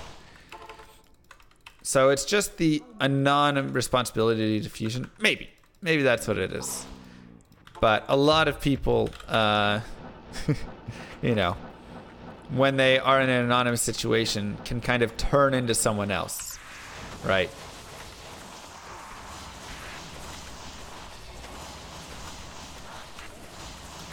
Right. And then the further you remove people from it, such as there's just a screen in front of you, you're just talking to a screen name and not actually a person. The further you can remove the face from somebody, the less human they become and the more cruel you can be, which is also what has led to things like fascism and, has led to, right? I mean, let's go back to World War II. Let's go back to slavery. How did they feel? How did they reconcile their action? How did they feel okay about it? They turned them into less than human, right? These people are not human. They are slaves. They are property. The Jews are less than people, right? The more you can do that, the easier it becomes to feel better about your actions. Please, for real, don't clip that out of context. That would not be cool. That would not be cool. But the further that you can do that, the more it can become. And yeah, it still happens around the world. Oh, for sure. For sure. So, it's crazy. It's crazy. But,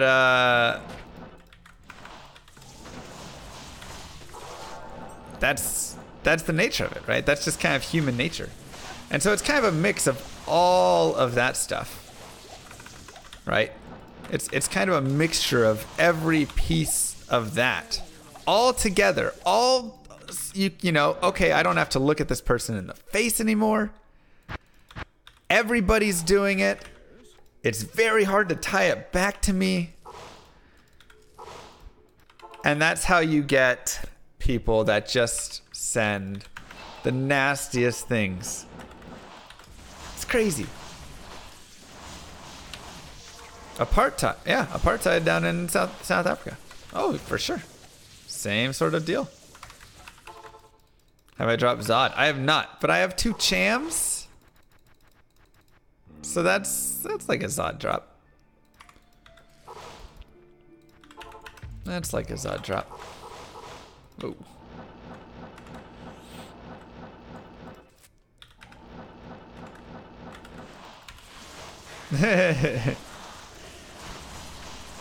So let's talk about happy things. Well, the thing is, I think for a lot of people, this comes... Ooh, nice. Good drops. Look at those. Oof. I think for a lot of people, this comes from purely... 7 things left? I got 6 things left. I think a lot of this comes from purely an unhappiness with self and own life, and the cure for it is improving individuals. Like, I see anonymity and see all these trolls and all these people like this as a great... This is something we needed to see how many people were unhappy. You know? This is something that we really need to see how many people were so unhappy with their life that they're just turning to hatred.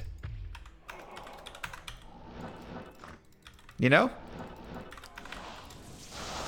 There's so many people that are willing to be like this anonymously. And like I say before, I believe nobody who is truly happy wants to make other people unhappy. Oh no, Allie, I'm so sorry. That sucks. Right? So if you mix that all together,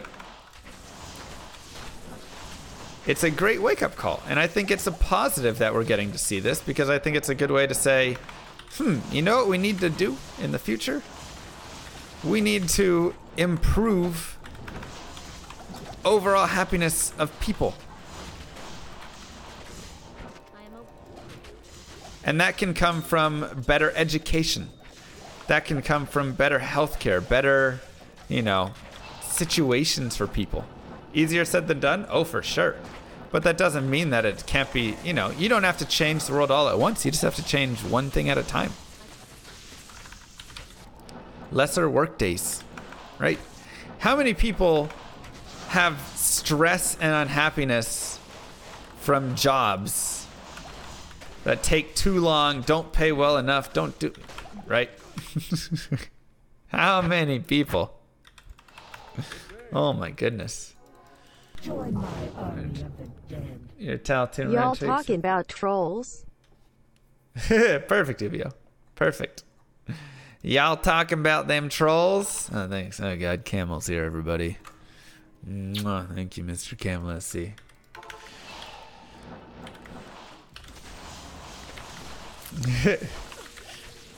Sometimes we get off on little talks like this.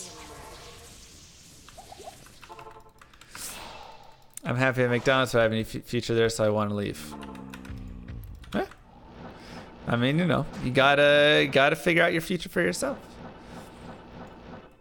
But you know, it just feels like, I mean, obviously right now there is a lot of top power that holds a lot of people, makes a lot of people feel trapped. And I think one of the big issues with it is whenever you have that sort of situation, it's going to lead to a lot of people upset. A lot of people feel very powerless, and I think that's where a lot of people's a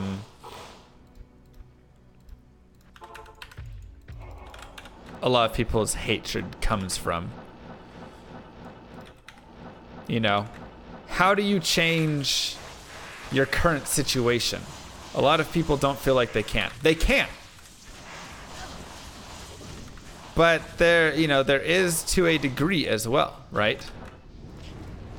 Can I just, you know, I want to have really good health care for everybody. I can't change that. There are things outside of my control I can try and push towards, and there's a lot of things that are frustrating in that regard that you can't change. But there's a lot of stuff you can change, but people don't try. People are very lazy as well. Either lazy or they don't believe in themselves enough. Help me. They, you know. So how about those Mondays? Love the stream, llama. How Keep it about up. those Mondays? Monday, am I right? Thank you, Craig, for the 666. There wasn't any. They didn't accept it.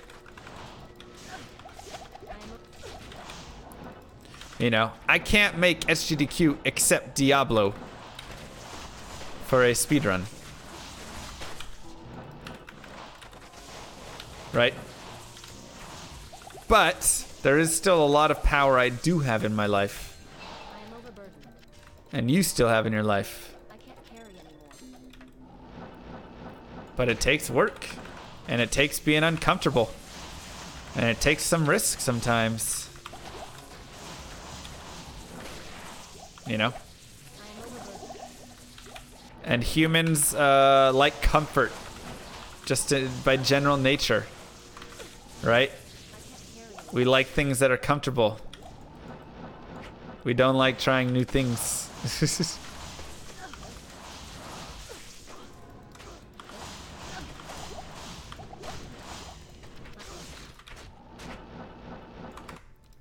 It's an interesting situation if human feels powerless to advance or change. That's very true. And if you think about it from a whatever perspective, from a corporate, let's say you are a corporation, a large company, someone in power who wants more power. You're addicted to power. What is the best way to keep that power? The best way to keep that power is to make sure nobody else feels like they have it. They have the ability to change. Right? The best way to stay in power is to make sure everybody feels like they are trapped beneath you and that nothing they do will change that. That is the key to success. So, to get away from it, you have to break away from the rules a little bit. Right? You have to fight and break away from the rules. First off, you don't listen to what they say in terms of, you know, you don't have power, you're whatever, right? Stream at Marxist 3 now. But it's also, no, we're just chilling. We're just chilling. Talking about whatever. But you also just have to go and not play by the rules. And what are the rules right now? The rules are you need money to buy your house, to buy your car, to buy your everything, so you can do anything in this world. And we are going to limit how much we give you and hold you here for 40 years. Those are the rules right now. So, break free from those rules. And it's not easy.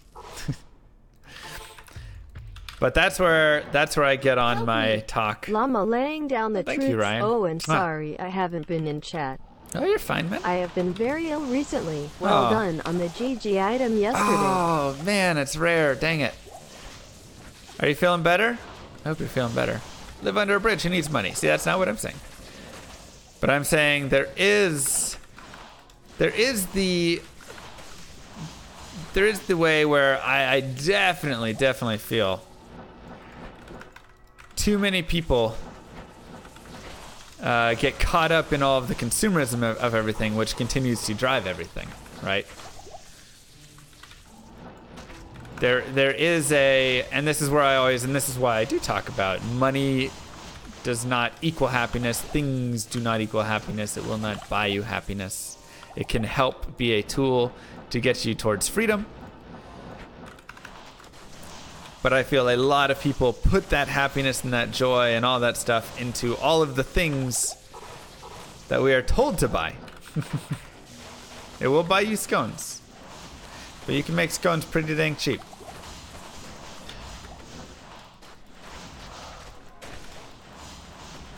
You know? I am overburdened.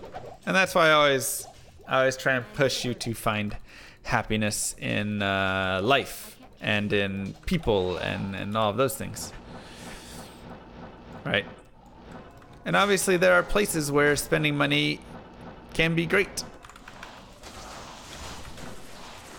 But I think the value that we give it is too high. Too high.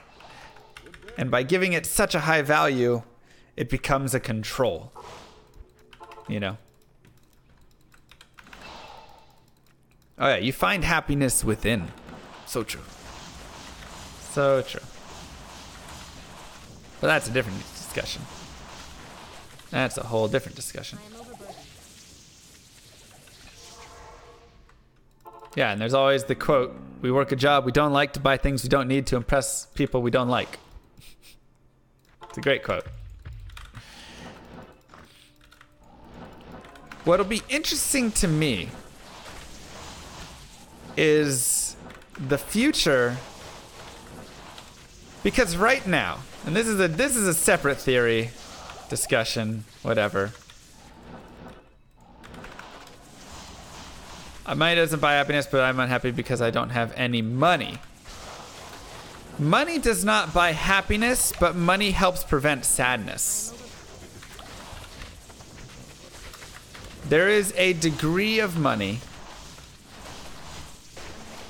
that will help, and will help prevent, right? You can't have you can have no money and still find happiness, because I do believe that happiness has come from it. But when you are hungry, when you are cold, when you are not meeting your base of your pyramid, right? The needs. If you can't even meet that base, you're going to be sadder, right? Because you aren't feeling well, right? Things like that. There's also concern. If I'm not sure if I'll be able to pay to, if I get sick, Maslow's hierarchy, that's right. If I'm afraid that I won't be able to pay to be cured when I'm sick, that's going to bring stress. But once again, it's all to a degree, and that's not going to give you happiness. The fact that I can eat and drink water and have shelter, that's not happiness. That is survival. If I don't have those, I'm going to be sad and I'm not going to feel very good. But if I get that, that doesn't mean I'm happy. Look at all the people that have all those things and aren't happy, right? So that won't drive you that happiness. It will just get you your bases, which are good. You do want to have those bases for sure. Once again, this is I fully support the go get your bases. You'll be desperate below that, exactly. And I think that desperation can often lead to, you know, when you're in that sort of state, that's where you can lead to stealing. That's where you can, anything to survive, right? Was there a blue monarch at Pindle? Crap, I need to go check it. Dang, no unique ammies today.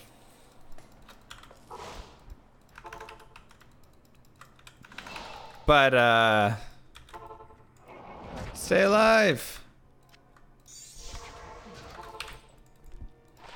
Darn. So yes, once you can get these conversations make you depressed. Why do they make you depressed? Sorry, Raggets. But once you can get past that piece, right? Beyond that, you're going to, yes, you can have experiences and you can have all those things, but that still doesn't bring happiness, right? That's still not what is bringing the happiness. The happiness does come from within. What was the separate theory I started talking about? What was I saying with the separate theory? Oh God. Can someone remind me? Do you remember what I started with, Celestial? Because apparently you're truly unhappy? Why do you feel like you're truly unhappy? What up, Slag?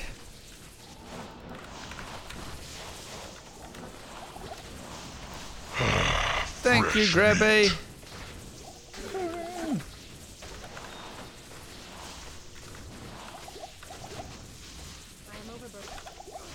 It's very true, Kel. It's very true. Thank you so much.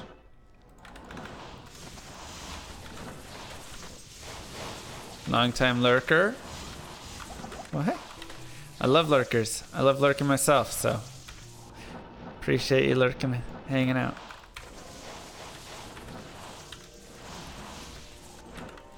I'm a short-time lurker. That works too. All right, did he say what it was? Celestial, let's see if he posted what I was going on. Ah, gosh, I can't remember what I was going to say. I am overburdened.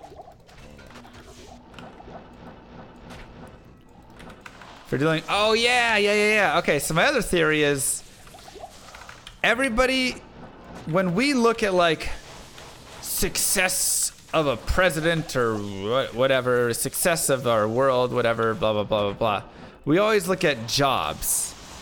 Are we creating more jobs? Are there more jobs going around, right? If there is a higher unemployment rate, less jobs available, whatever, we see it as a negative. But I think it should be the opposite way. Why is a more efficient, and there's obviously less jobs could be bad in some cases, right?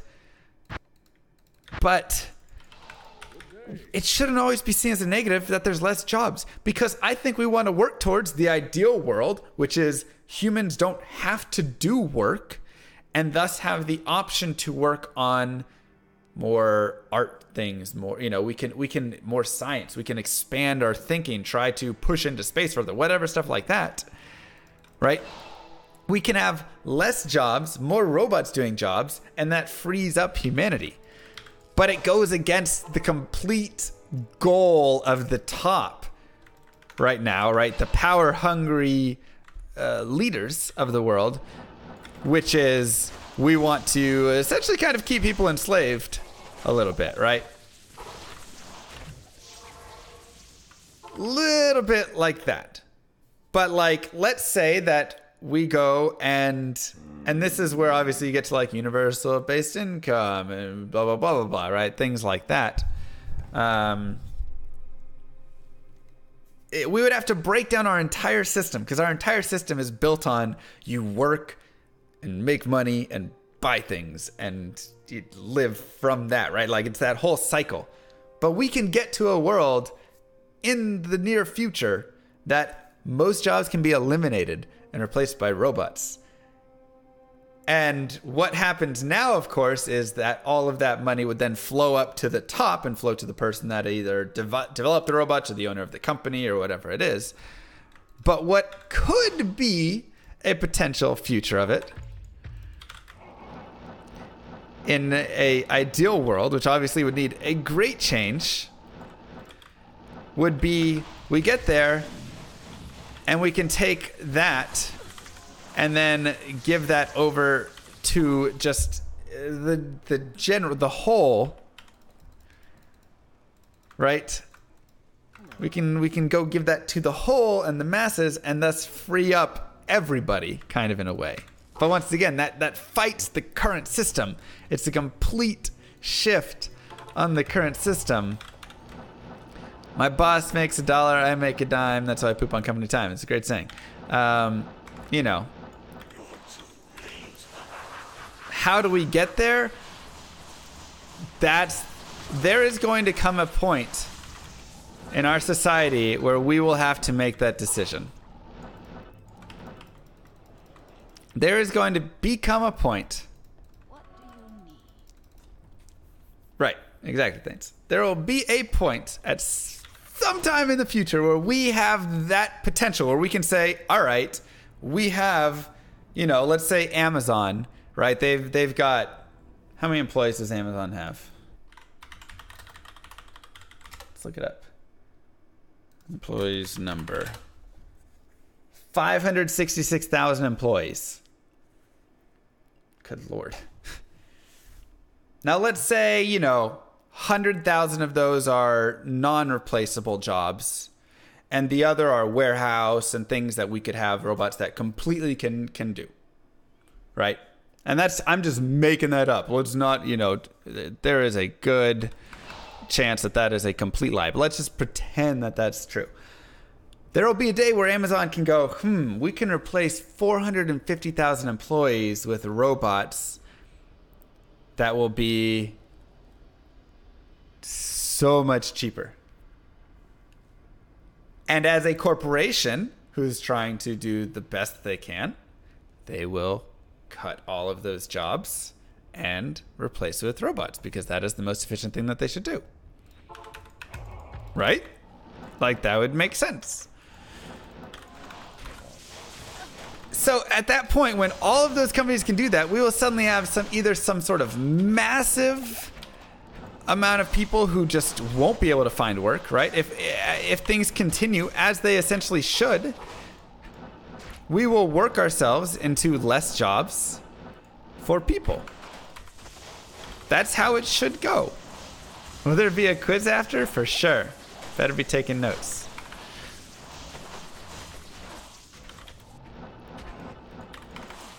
Best company finds ways to use robots and people. I'm saying they'll be able to cut all of those, and then they can either shift those people into, but I mean, they'll either shift them all over into like research and development, things like that, or not, But there is going to be some sort of push eventually here where we're going to have a lot of people that will be unemployed, because those kinds of jobs will eventually be gone, right? We're eventually going to have efficient enough, smart enough robots that we can remove those. And so at that point, society is going to have to make some sort of decision.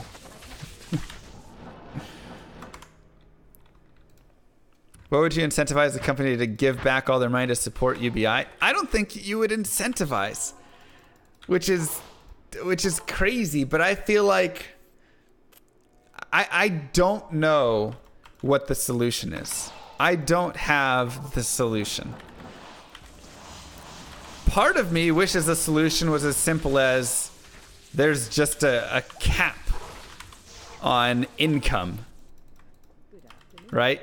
Of some sort of cap, so that it or tax system, whatever, that's international. That way you can't just go be in a different country to avoid it. That de-incentivizes, whatever that word is, people as they get higher up that scale. Right? Nobody needs $50 billion. There's a cap, people wouldn't work. People would work. The cap isn't going to be like 100 grand. The cap will be quite high up there. But it'll just be for that very high topping where eventually it just gets so crazy. But big companies can make amazing things with lots of money. It's true, but I mean, what are big companies doing right now? They're literally just sitting on cash. They just get a lot of money and they're just sitting on it. I mean, how much money does Apple have in cash right now? Apple cash on hand. Apple has 16.7 billion in cash on hand right now.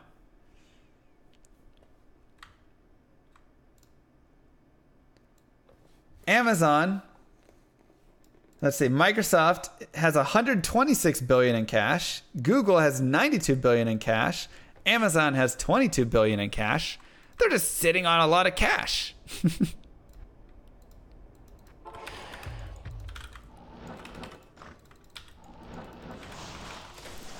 They're just sitting on a lot of cash. I love there always being an incentive because this is something humans need. Humans are competitive, and they need incentives to continue forward and innovating and all of that stuff. Right? So and that's where I don't like that. Citizens pay is a decent idea. I do like that. And that's where, once again, I think we need government, whatever, to just step in and say, all right, cool. You know, like, we aren't giving you an incentive. We're just saying, we're just going to take money. And it's going to be spread out because this is just what we have to do as a society. Because the more you can balance the sharing of wealth, not to a point of communism, where there is no further incentive, right? But just in a base sense, cover needs, right? That can substantially increase the quality of life for the world. But there still needs to be incentive for people.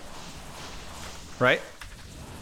There still needs to be incentive for people, and that's where I do think you want to have that drive. Right? You want to have that drive so you can say, yeah, you can keep earning, you can keep whatever, but this is where we're taking, you know, this amount, and this is being redistributed as part of the good humanitarian fund, whatever you want to call it, that we've agreed on as a culture is necessary.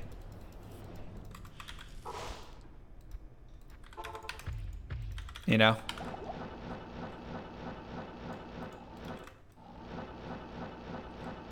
But you do want to always have that incentive for someone. If you cure cancer, you're going to be able to have more. Because people thrive on being able to have more than their neighbor. People love that. It's just a natural thing. Being able to go, oh, well, I got this, right?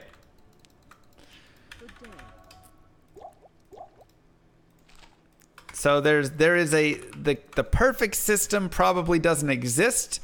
If it does, it hasn't been discovered yet. We need an overhaul of people being greedy.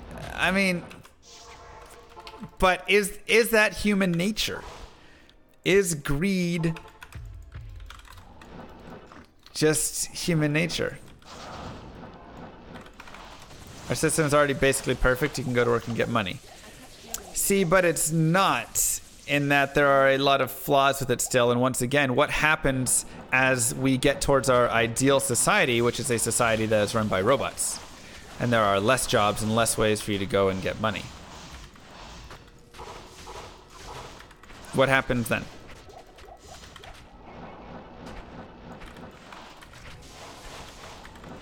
You can say greed's a product of capitalism, but there is greed all around the world. Oh my God, you go to every country and you find greed right now.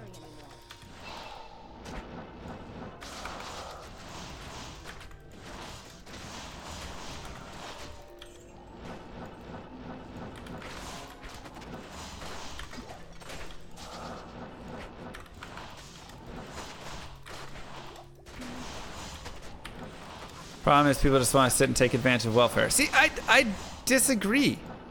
I think that is yes, you're always going to have your bad bugs on every side of it. There are people that are just going to want to sit and mooch and not do anything. I completely agree. But I think a lot of that also comes from a lack of education and a lack of power and a lack of everything like that. When somebody is so down, right, they just feel like they can't go out and do anything. They don't have the skills. They weren't educated well. They grew up in a tough situation, whatever. I feel like when you have people in those situations who are unhappy, a lot of mental health issues, a lot of all that stuff, that's what depression is, right? It's that lack of care and lack of wanting to do anything. Those people are going to be mooching for sure. But I think that's because there is a lot of the current problems that we have right now. And I think the more you educate people, the more you guide people and give them options and directions and all that stuff, the less chance they're going to be like that. Just like I think you can sit there and look at the internet and say, God, there's so many people that are trolls when they're anonymous, that are just haters and say all these terrible things and all that stuff. People are terrible. You can say that. Or you can say, wow, there's a lot of people out there who are super unhappy and don't have a way to vent it out.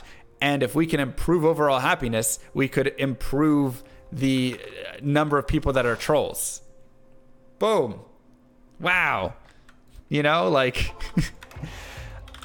can either look at the cause or the effect, right? We're not trying to put a Band-Aid here. We're trying to go and fix it at the root. And I think the root of the problem is people are unhappy and feel powerless, and that has led them into depression and all of this, and they're uneducated.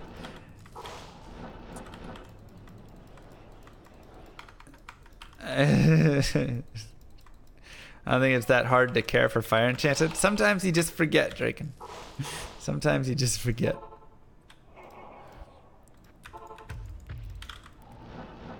So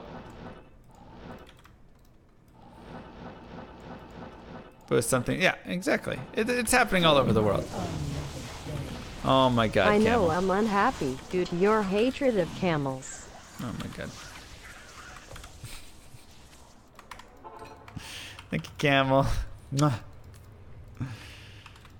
Education is not the problem, motivation is. I think education is the problem. Education, feelings of power, depression from a lot of unhappiness, which comes from a lot of the current state that the world is in. Whether it's all of the social media, all of the, if you just watch the news, everything on the news is the most depressing stuff ever. Seeing a lot of governments can be depressing and how they're handling things. And there's a lot of things out there. And I think it just gets people to the point where they're just like, man, I just don't even care. I just want to sit down and do nothing and, because they're just really sad, that's it. I'm just saying, whenever I see someone who is happy and really having a great time and whatever, I never see them like, yeah, I just want to sit around and do nothing every single day and mooch. No, they're like, I want to go do stuff.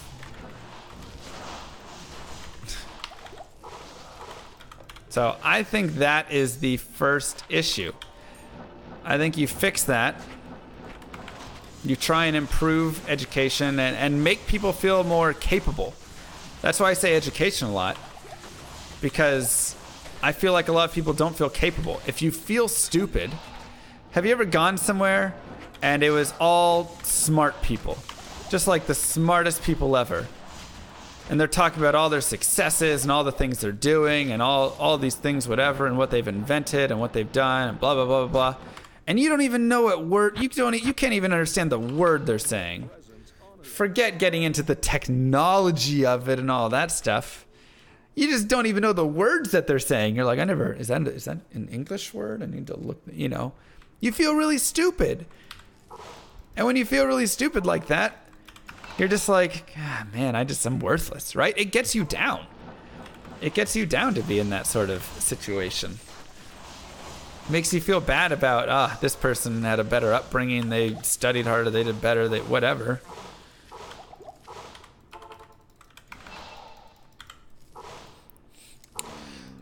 Your girlfriend is raging about what I'm saying about depression?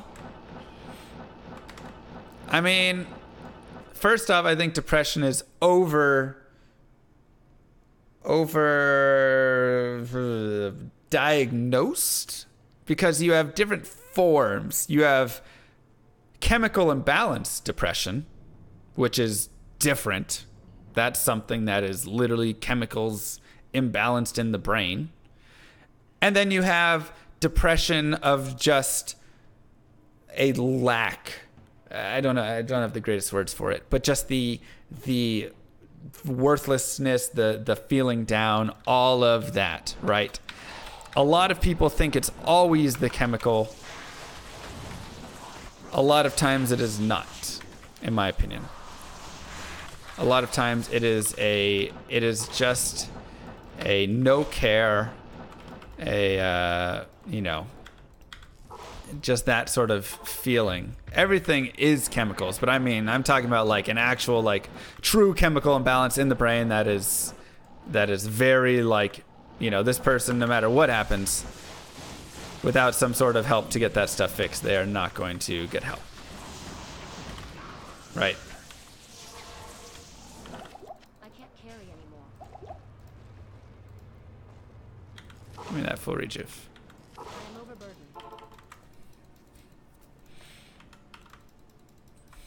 Good day. So, I'm talking about situational. Less so true mental health issues, which there are plenty of those in America. How is llama not the right answer on the quiz? Sorry, the answer you're looking for was camel?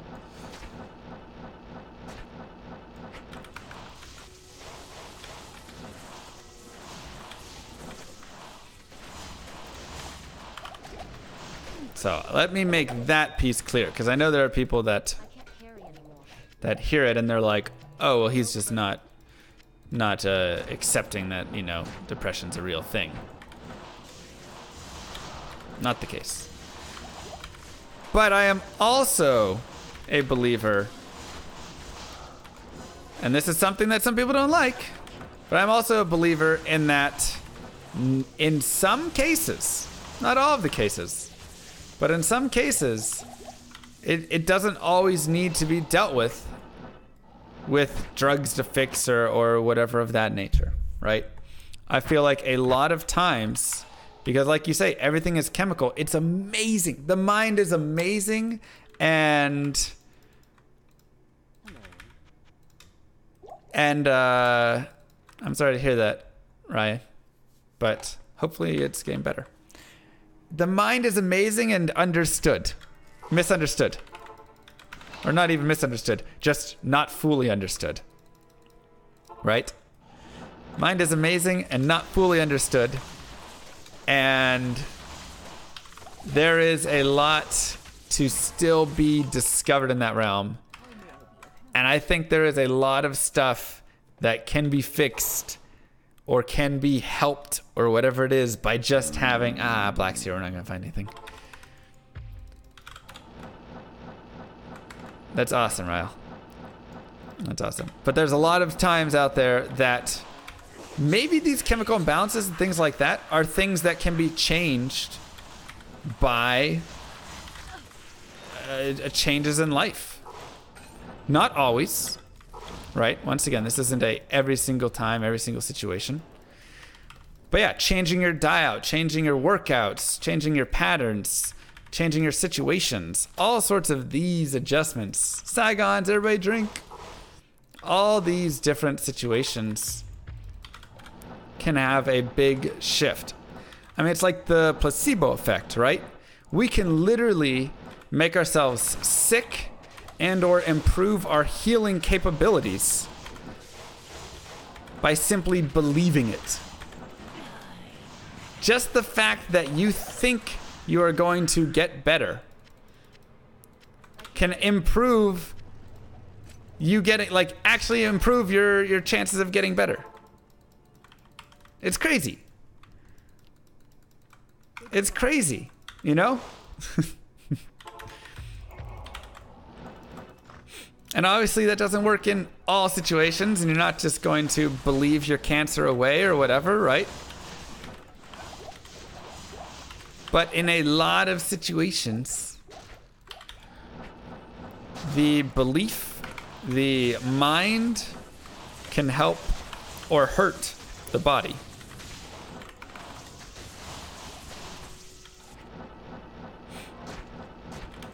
So I definitely, and that's also why I think, especially with situational depression, there is, you know, you're always going to run into a lot of situations where it's, if you have that belief, that's why placebo effect is a thing, right? You know, by changing your situation, by improving and adjusting all of those things, you're going to kind of jumpstart your mind into a different state. Can help improve your situation. Legendary Mallet again. It's our, what, 4th one today? It's also why talking therapy can be effective. Yeah, for sure. A lot of people keep things totally bottled up.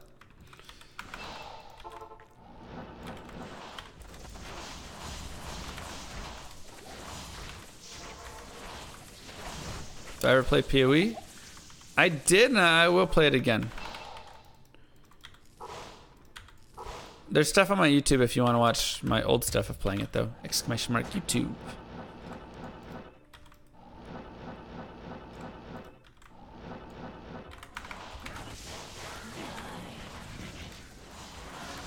Once again, this is all just llama opinion on things. Is everything always perfectly accurate and backed up by 100% science? No. This is just personal experience. Personal experience and observation with some studying. Oops.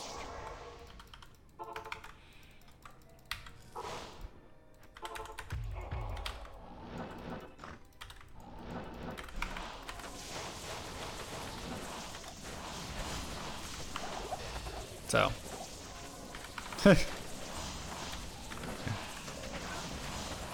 Yeah, slightly. I mean, what is one of my favorite things to do? It is to hang out with happy people and chat with happy people and make people happy. I love that. So, if I can hopefully inspire people to be happier, I'll do that.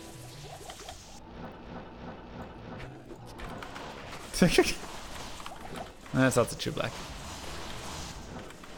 I'm a happy person, want to hang out. You're in EU, aren't you? Be a little tough. But for sure.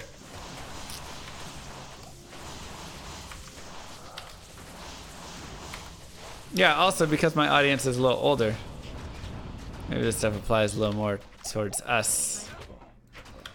It'd be hard to have this talk in a Fortnite stream with Ninja's audience.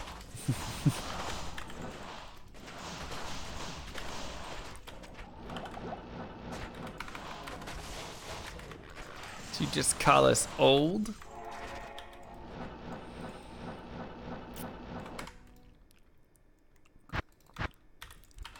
With his chat, I would just talk about I'd still talk about being happy, but I would talk about it more in a don't let bullies and things like that get you down sort of way. Other people, anybody who's coming at you and trying to hate on you and bring you down, all you can do is feel bad for them. That's it. All you can do is feel bad.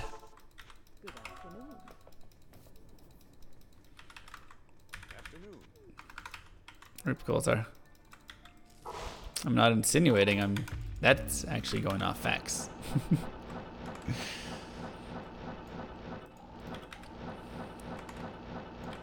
Where's my lunch money, D? Thanks, Sid. Someone linked the quiz? What?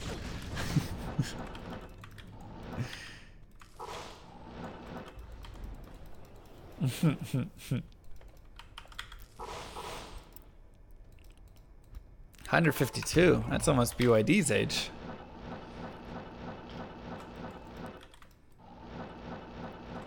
Anyone got the notes for this?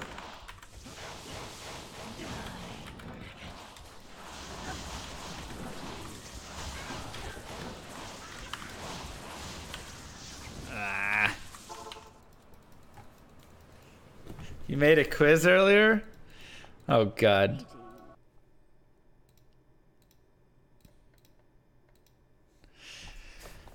How much cash does Apple have on hand right now?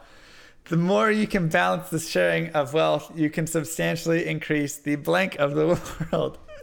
Does the perfect economic system exist? Greed is a product of Baal. When someone gets down, don't have the skills, uneducated, etc., it can lead to more working, leads to less tacos. What? Oh my God, that quiz is hilarious.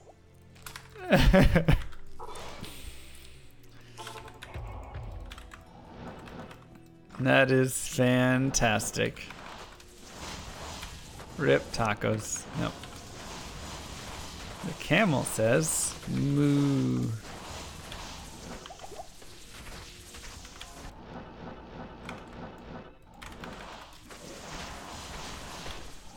Who got a perfect on their quiz? Good job.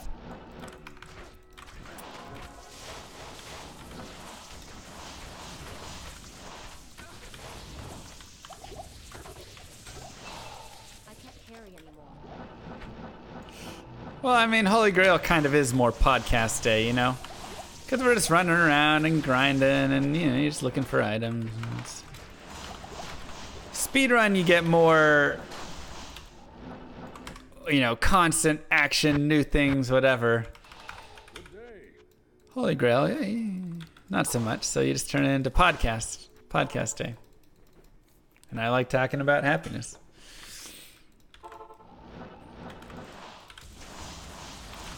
Yeah, tomorrow will be back to world record speedrun hardcore hell. That'll be tomorrow, gold. Hunt for all unique and set items in the game. Hey, fart face. Am I starting early tomorrow? No, tomorrow's gonna be late. Exclamation mark schedule will lead you to the schedule for this week. Highest rune I found, Cham. York Knights. I'm taking today off because I'm going to an event here soon. Yeah, redemption is the weapon. That's the caddy.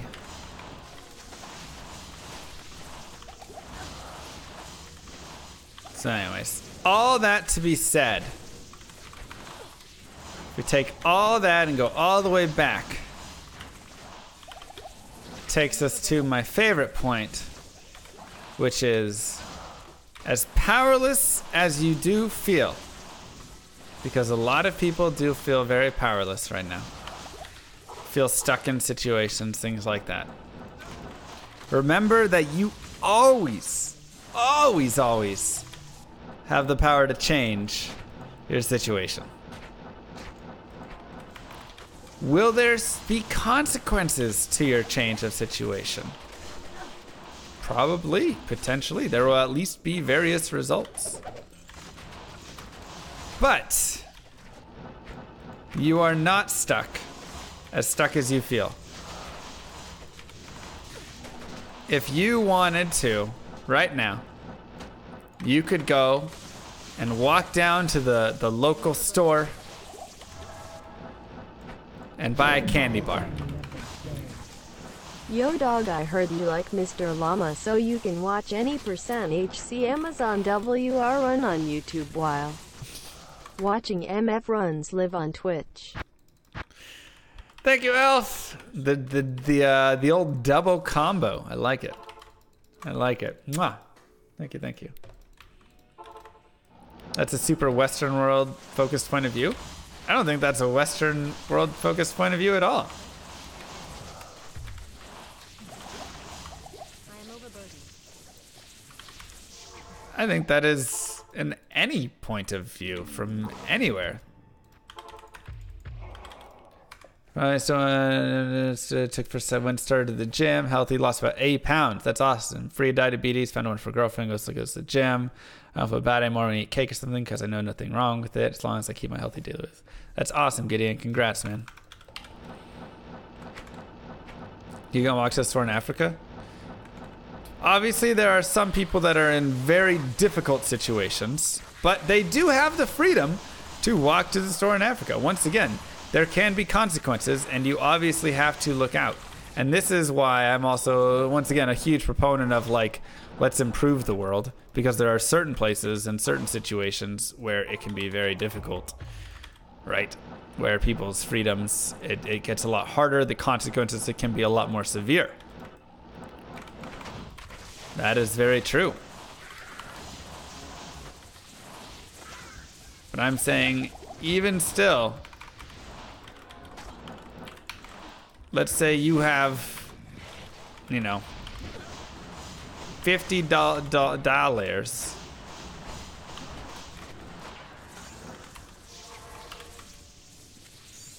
You can go and move. And it's tough.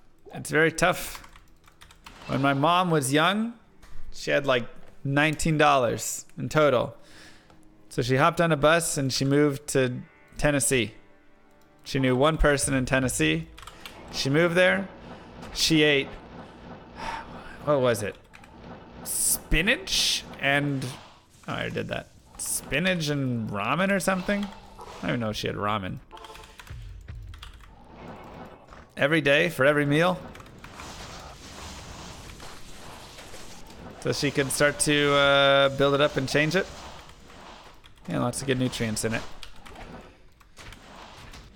Rice and beans, you know, whatever, right? Like, obviously, moving out of her, you know, from where her parents lived and all that stuff and everything, that was tough. And there would be consequences, some of which were... Dang. So not scones. Maybe she had scones on a special day or something. But... you know, there was,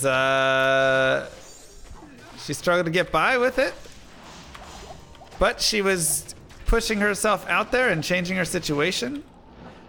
And from that, she was able to build a life that she found happiness. Wait, I have to bake cookies for everybody now? Oh my God.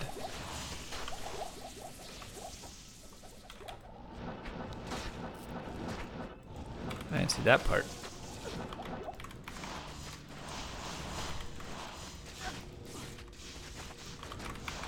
Avoid that button. Diablo can't drop everything. Ugh. So the only thing that would be good from there would be the Chaos Sanctuary. Diablo has some drops that can happen, but yeah. Baking stream. We'll have Kylie come help. But once again, I agree. It is difficult for some people. The less you have, the harder it can sometimes be. The tougher a situation you're in, the harder it can be. But 33. There is never believe that you don't have any power. You know, those people that has lost interest just about everything in life. It is a very, I don't want to say common, but I want to say first off, don't feel like you're alone in that. There are a lot of people like that. I was like that for a little bit. There was a point for me where I just didn't care. I was just, man, it was so hard to, I'd be sitting there and I just didn't know if I wanted to go do anything. So when you're in those situations, you really, really need to focus on changing your situation. Did I tick? Did we tick? No, you're trolling me. Wait, are you? I can't tell if you're trolling me or not. It kind of looks like a tick. Join my army of the dead. Arthur and King I need of it blown Queensy up. is criminally underrated. Mwah. Thank you, Germany. Arthur and King of Queens. I don't know if I watched enough King of Queens.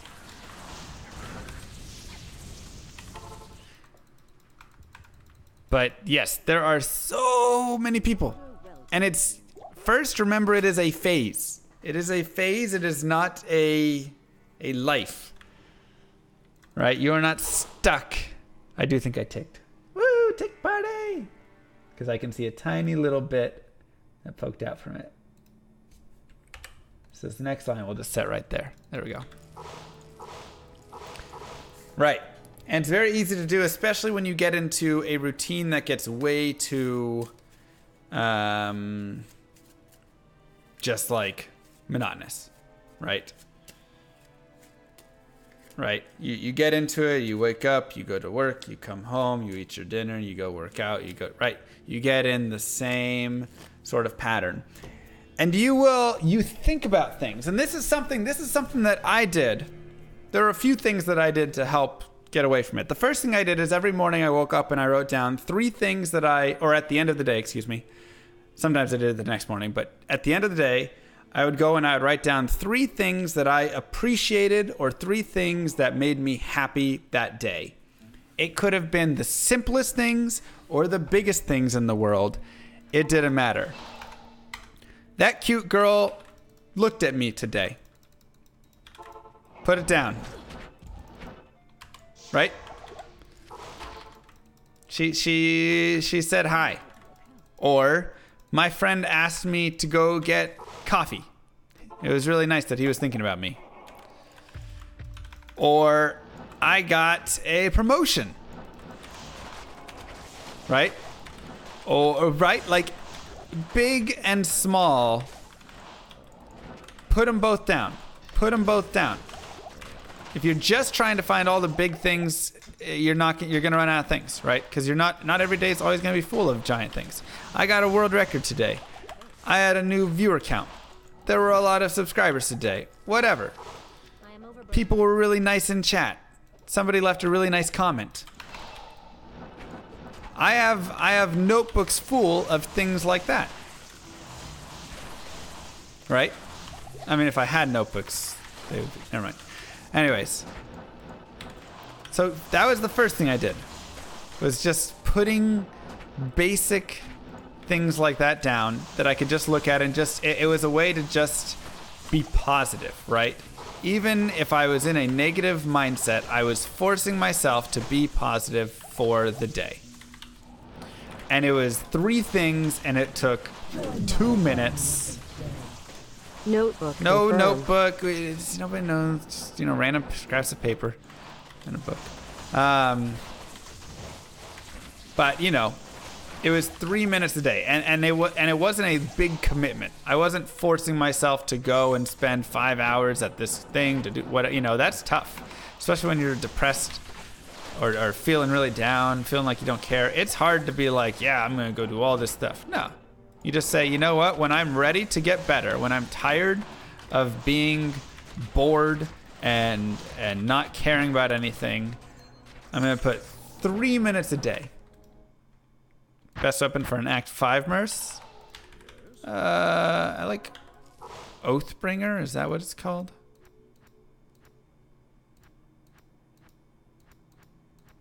I thought I had one. Obedience is not bad. Can you put that in? No, that's a 5-second. I think it's Oathbringer. Lawbringer, whatever it is. Last wish.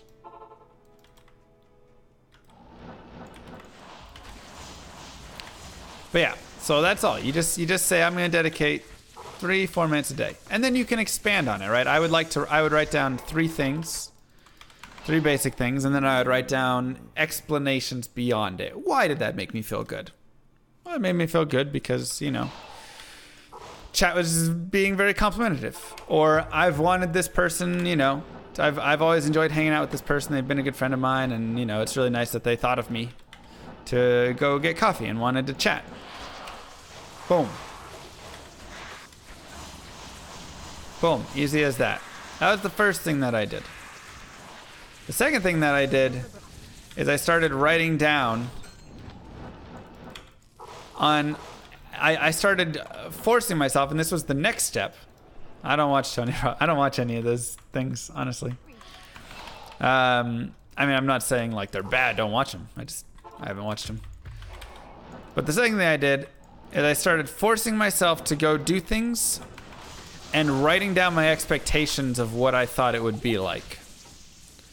So I literally would have a sheet of paper or whatever it was, and I would say, okay. I started saying yes to everything as well, right? Be a yes man a little bit, because and that's where I asked my friends to like make me go do things. I was like, hey, invite me to go do things, and a lot of people were for it, you know.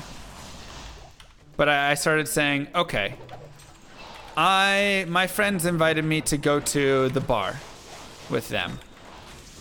Normally I would say no, and I don't like the bar, because that's what I would do in the past. Right?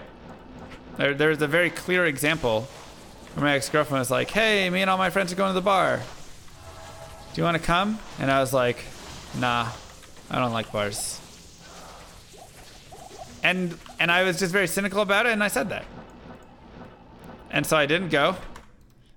And, you know, and I sat at home kind of grumpy about it, or whatever. But in those situations, I started saying, okay, yes. All right, well, easy, Black. You know, I started saying, okay, yes. I'll go. And then I wrote down on a piece of paper what I expected my happiness level to be from 1 to 10 during that event. I said, okay, I think I'm going to have a happiness level of 4. I don't think it's going to be very fun. I don't like bars. People are just going to go and get drunk, and I'm just going to sit there. You know, I don't drink, so it's just going to be not fun at all. But then I went. And I went and I sat down and I had a good time. Or, you know, I tried to have a good time. I wasn't just trying to be a buzzkill to prove a point, right? But I just tried to go and just have a time at the bar. Whatever.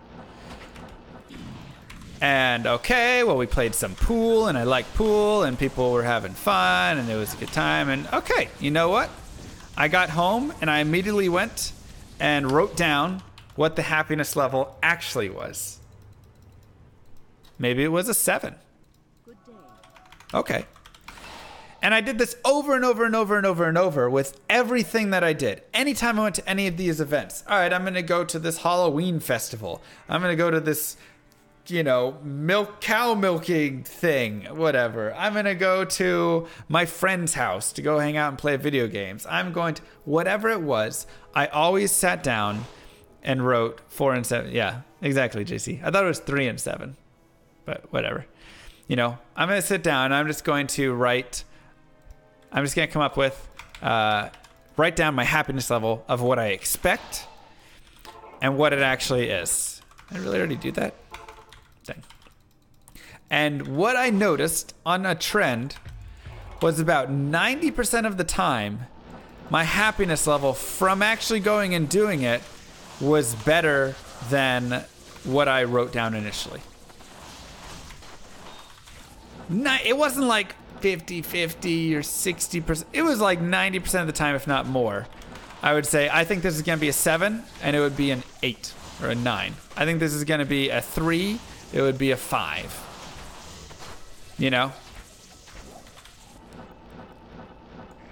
Oops. Like, it was crazy. It was crazy how often I realized that I underestimated the fun of a situation and how happy it was going to make me. And that is something that you just have to, when you start to see those results, and that's something that you just have to do, right? Because then when you start to see those results, it changes your mindset on it going forward. You start going, maybe I don't know everything. Maybe maybe all these preconceived notions I had of events and whatever things, maybe a lot of that's in my mind. And,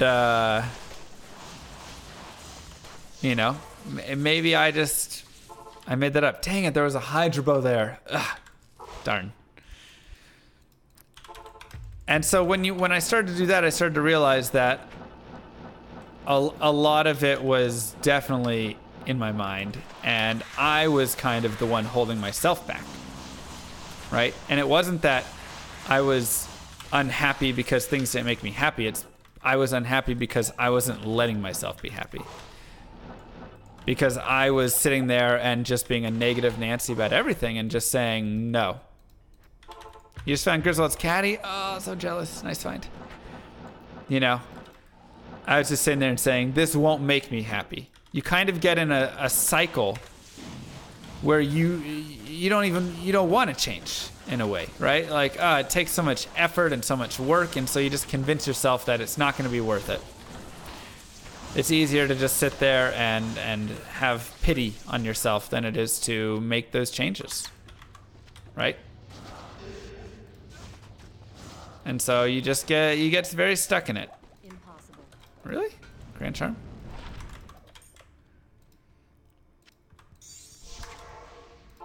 Complacency is dangerous. That's right.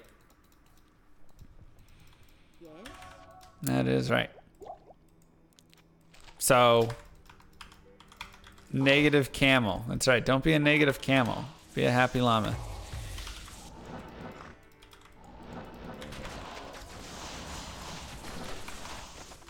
Oops. Clicking out of 10. That was tough.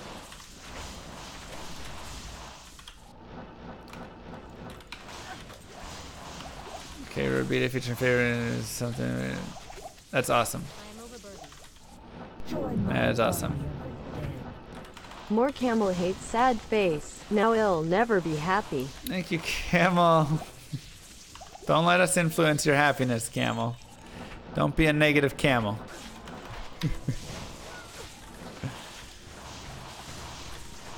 More like a Debbie Downer. Yeah,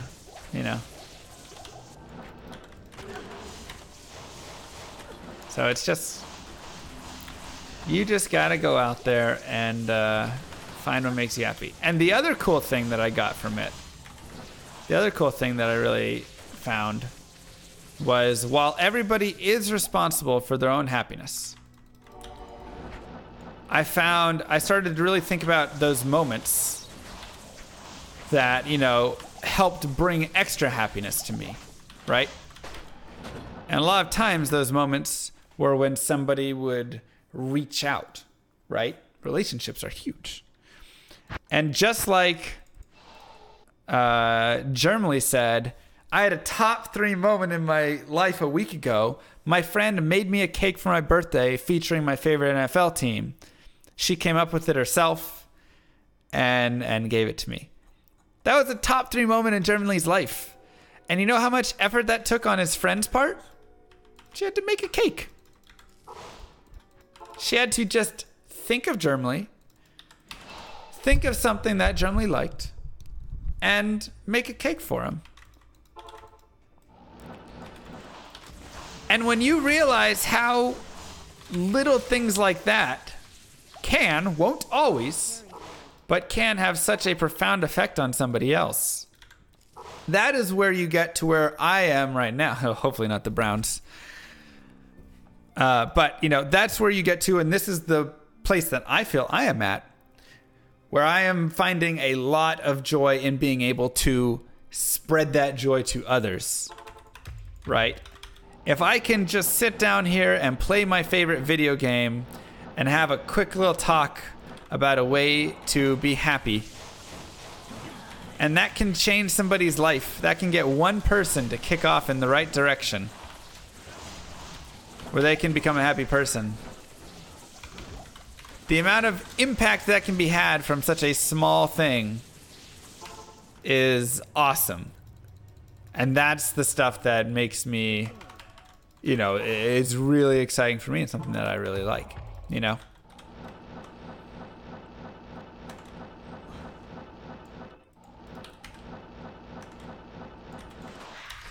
Good, Sid. Good. So, cake for chat.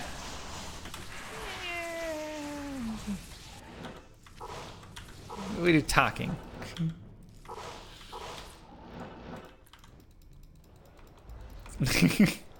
You know what?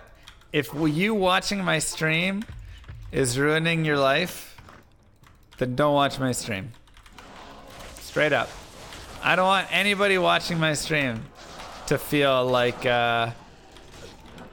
it is something that is necessary or that is making their life, they're not moving. If you need to shut off maybe it's all Twitch. Maybe you need to just say, I am done with Twitch to make this change. Every day I come home and I just get on Twitch and Reddit and I don't go do anything. You know what? Uninstall both of them.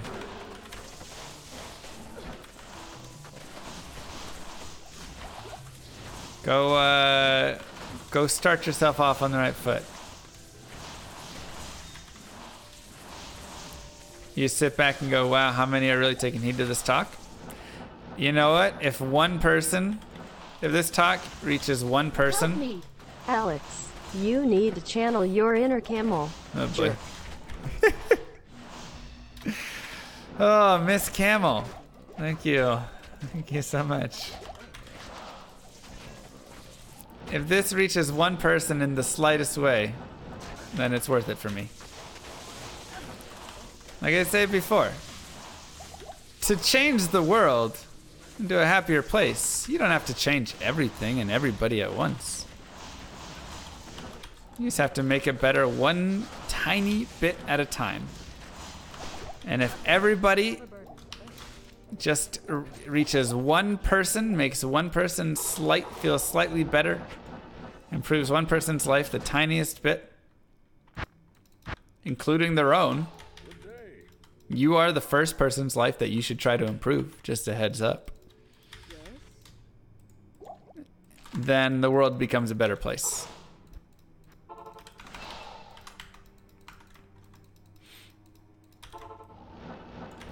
Happy llamas, sad camels. And that is very true. Positivity and negativity spread. Oh yeah, worry about yourself first, Nikto. Worry about yourself first. It is never your responsibility to make someone else happy.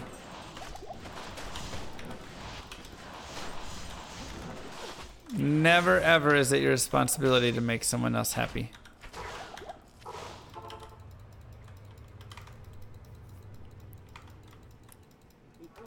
Out of beer. Darn big bad dude. We don't have to engage in grand heroic actions to participate in the process of change. Small acts and multiplied by millions can transform to something. Can transform the world. Oh, it's beautiful.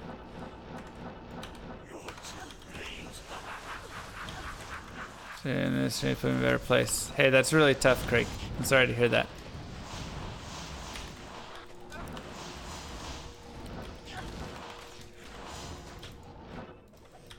But I'm sure it made her feel really good that you, you know, you're there for her to go and help her through that. Because that's tough. That's real tough. Unless you're married and get kids and have a pet. I mean, even still, it's not my responsibility to make my partner happy. That's something she has to choose on her own. It is something that I like to do, and I like to help, you know, provide fun experiences and situations and all that stuff. But never ever is it my job to make her happy. No way.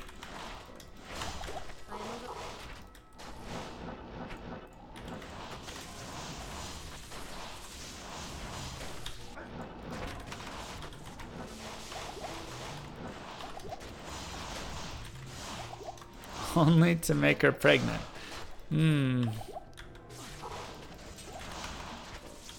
later.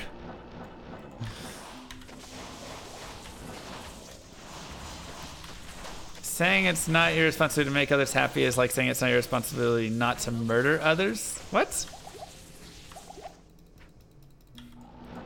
I don't think those are even close. Doesn't even make sense in the slightest.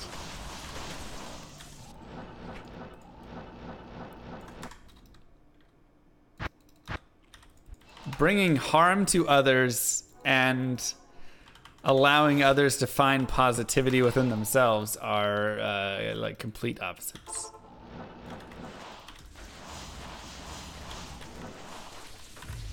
Hey, Kirby.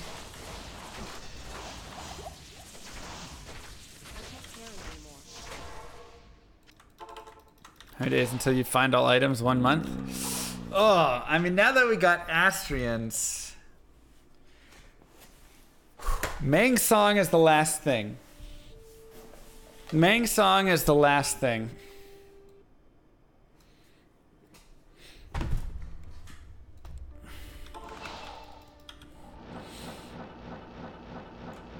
I think it is your duty as a human being to live the life that you want to live and take care of yourself, and not within that there is let's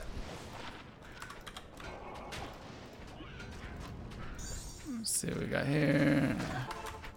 Not ruin other people's lives, right?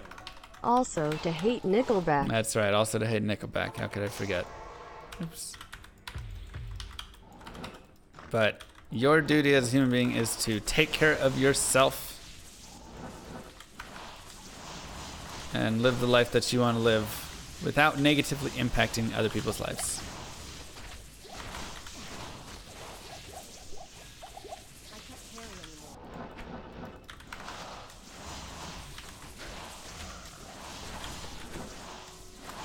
Just found SOJ. I think so. Another Raven.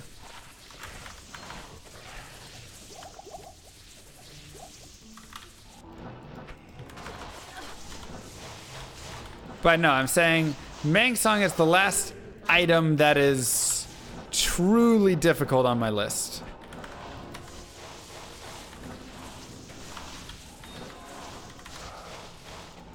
Well, if your happiness comes from ruining other people's plans, I don't think that's where happiness is derived from. And if it is, well, I disagree with that then. Maybe you shouldn't be happy then. If your happiness involves harming others, which I don't think true happiness does, then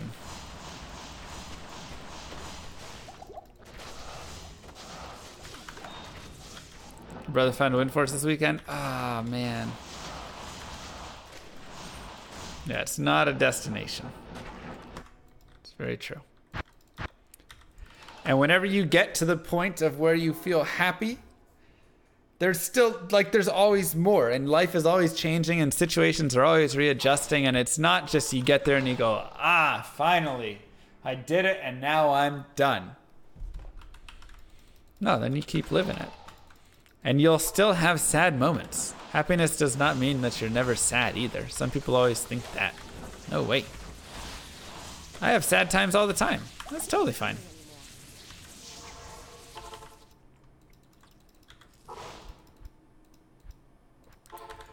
Where did you find grandfather?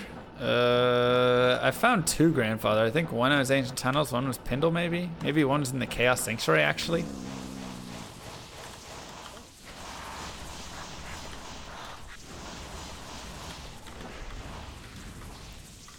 Well, that's just brutal, Peter.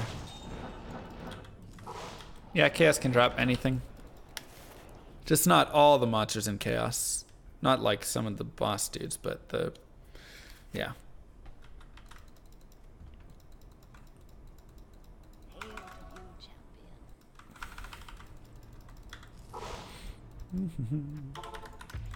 My new Grail spreadsheet, I keep track of where I found every item. Oh, you do? That's sick. That's so sick. Ooh, Berserker Axe. Oh yeah, I gotta get rid of that. Oh, there.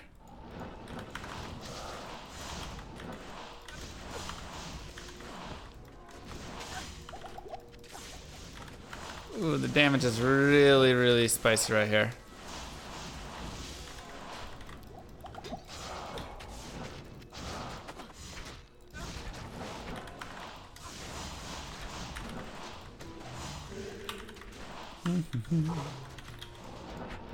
How can you truly be happy knowing others are suffering? Well, once again, this is where first you gotta take care of yourself and then you can go out and start helping others. You have to find your happiness within, and then from there you can work to spread that happiness around. A lot of it comes with acceptance that everything always isn't perfect. And it sucks, right? But it's just like on a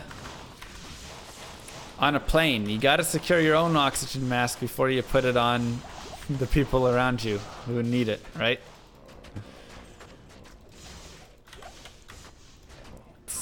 That is a great metaphor for life right there. Ooh, unique chest. We ought to bake 7 cookies. All right.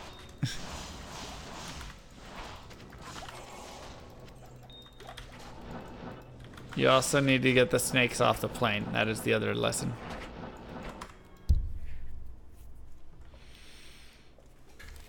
This game does not make for happiness. I think it does. I have a lot of fun. I gotta go up to 99 after items. Yeah, maybe.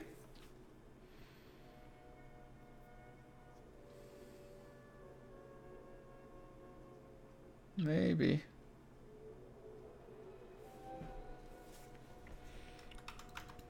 Found an SCV today? Nice.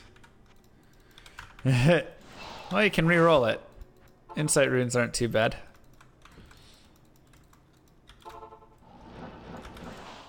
Just use the hell rune.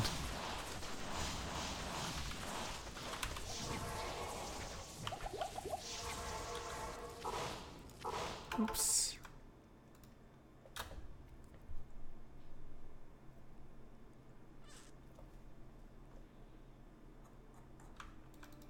Okay, let's go there.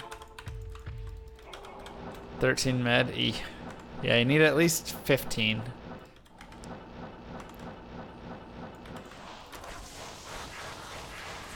That sounds about right, Multi.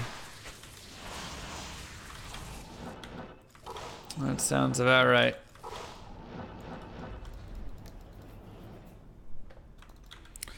Your source has 2300 mana? Well, that's helpful.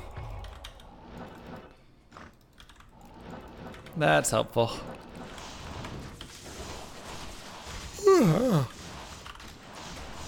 You honestly shouldn't even really need insight then if you have that much mana.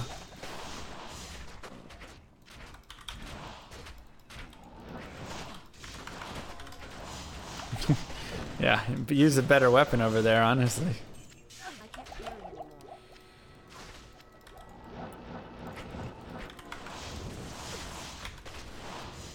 Anywho, Diablo 2. Diablo 2. Yeah, I don't use an insight at 700 or 940 with battle orders. Last time you got your listerials? What? No, that was a long time ago. Exclamation mark MF. You'll find at the bottom of that sheet all the listed items of when I got them. You missed this game, but you're stuck on World of Warcraft now? I never played WoW. I played it. I played the introduction for like 8 hours. I went out and I hit boards. And I got to like level 23 and then I was like, I'm bored. And so I quit. I think MMOs as a whole just... The grindy quest style I just don't like. It just gets... I just get so bored with that. You know, when it's like... Go collect 10 flowers. Go kill 8 beasts. It's just the same over and over and over. I say that as I sit here and grind this, but this is a little different. You know, in Diablo 2, when you're moving through all the early stuff of it, you're you know, there's actually like a whole story with it, and you're like trying to improve your things and go up and whatever. But it just, I don't know.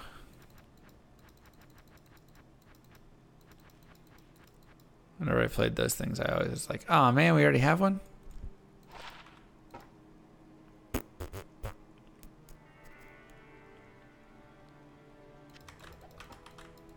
Already got it, Eth. I know, Black.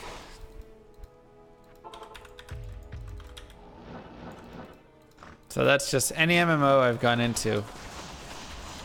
I just feel like everything is just another town with, you know, 10 quests at the same time. And the quests are all the exact same thing. There's just nothing interesting about the quest. They're always gather from, you know, these beasts.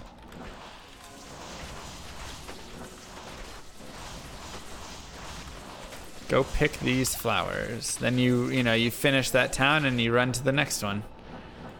Do the same thing there. I am overburdened.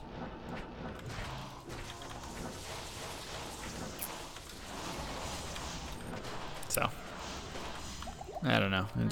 It's brutal. How you doing, Kobold? Good to see you, man. I can't carry anymore. What other quest type could be done that would be remotely interesting? I mean, it's like, it never varies up. It's always like just like a large field, and there's just monsters in the field that spawn, and the interaction, the fighting between you and the monsters isn't varied because it's all like target lock. So you just target lock and spam your skills at them, you know, as opposed to like in Diablo 2, you know, I mean, like look at Diablo 2 questing, right? Some of it's like get the hammer and I'll imbue an item. Other things like go out and kill Blood Raven, who's like an archer with zombie dudes. Other times you have to go and collect all the different heart piece or the like pieces of the flail, and they're in all different areas. And you know, the forge, you're popping that to get runes, and you know, I mean, it's just like freeing the barbs. Like every quest is a very different feel to it. Every area, every act is a very different feel. As opposed to just go in the cold plains, kill 7 monsters, gather from the 7 monsters. Go in the, you know, stony field, kill 10 fallens.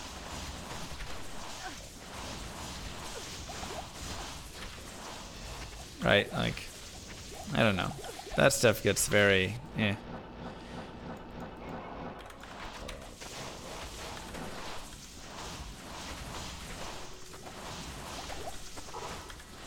And a lot of it's also very time-based. So you just have to sit around and wait for the next spawn because there's a lot of people trying to do the quest and they killed all those fallen, so you're just sitting there waiting for the next spawn of it. I am overburdened. Right, exactly. It's not that they can't have fun quests, it's that 99 out of 100 of the quests are boring, repetitive ones. Go do your dailies, right? How many times did I hear my friends talk about having to go and get on to do their dailies?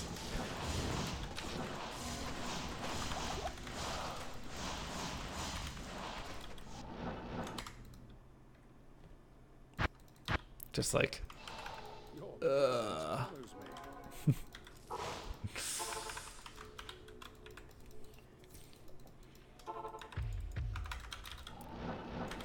Right, exactly, Lineka. There's a lot more like you kill stuff to get experience and things like that as you want to kill here.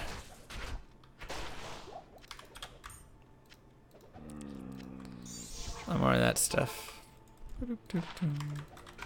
Eldaroon! Same craft brewing, friends. Yep.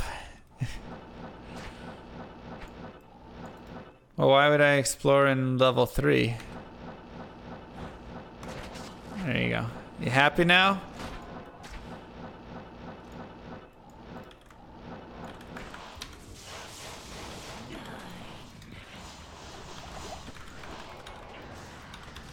Dude, I have found 0 unique ammies today, but I have found like 4 unique rings, 3 or 4.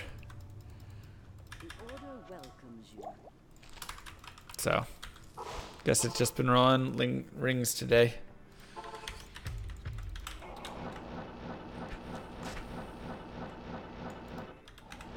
Doing alright though, Kobold. Doing alright. Monday, you know.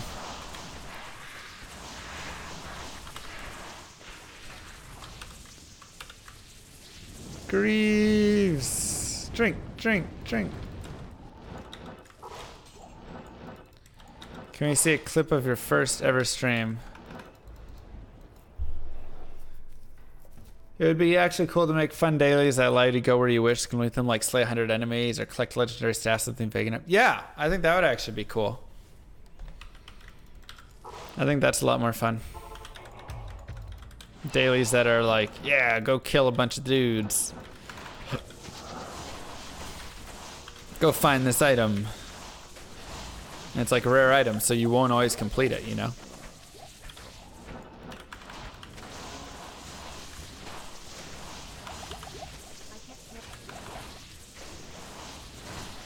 I am overburdened.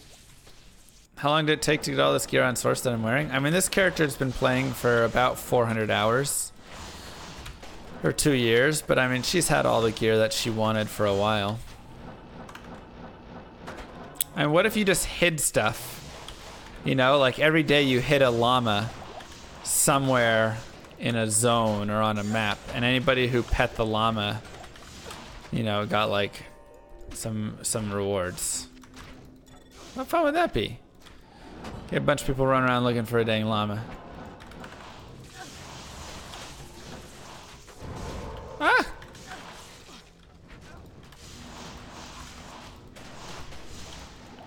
Literally all these things are in World of Warcraft. I mean, I believe it. Once again, the problem is 99% of the stuff is that boring, repetitive quest stuff. I am overburdened. Eth?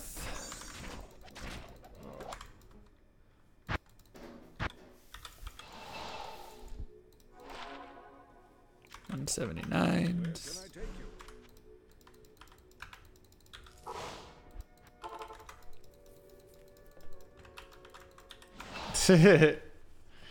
Well, maybe the thing is, as soon as the llama is pet. What about this? As soon as the llama is pet, it changes, it randomly spawns to another location. Or it changes every X minutes, so you could go with a group of people. Is that it? Is that our seraphs? Or something of that nature, you know?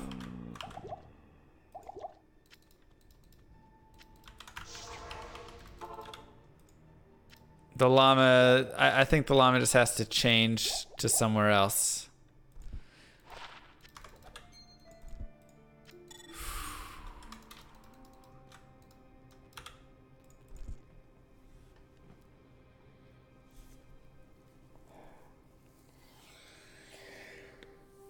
Oh! Just breathe, everybody.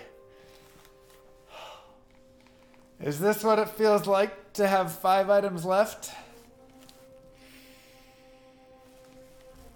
Is this what it feels like to have 5 items left? It is not! Gosh dang it! Crescent moon again. Stupid game.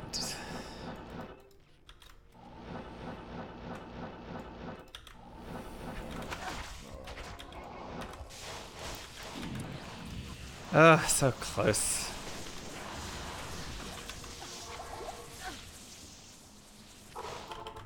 So close. Dang it. Someone calculate the odds of me not rolling a Seraphs after how many Emmys I've identified. It's pretty bad, boys. I have had... How many amulets? I've probably identified 300 to 400 unique amulets, I would imagine.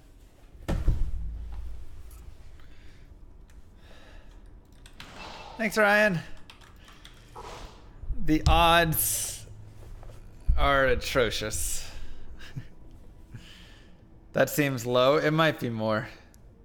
It might be more, honestly.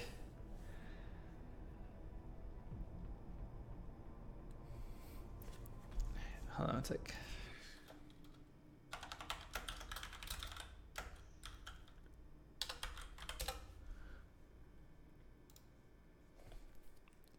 It's so many.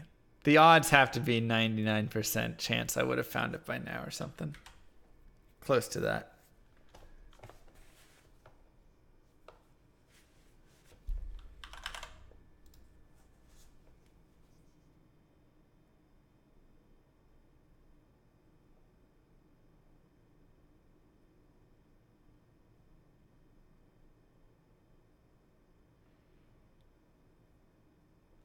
Okay.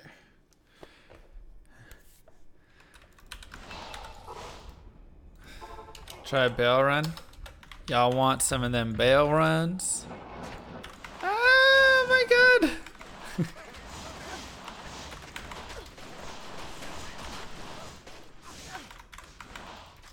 There's so many little tiny dudes. I am overburdened.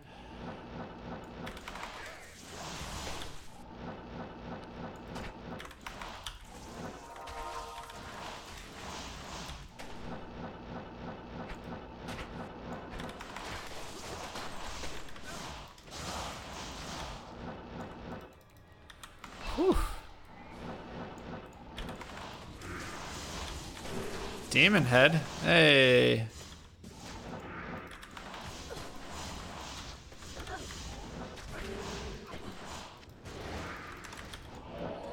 Not death. What was that drop? Oh, not unique. Grand charm, but it's not worth dying there. I know. Holy cow.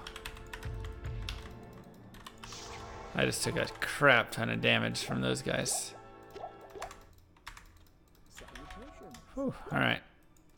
A little spicy in there. That's why we don't usually 40 cold lifer.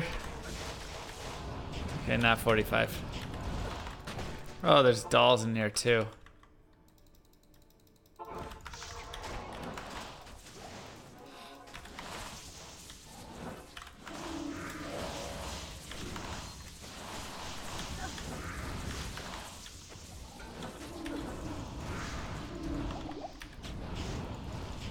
Get him, buddy.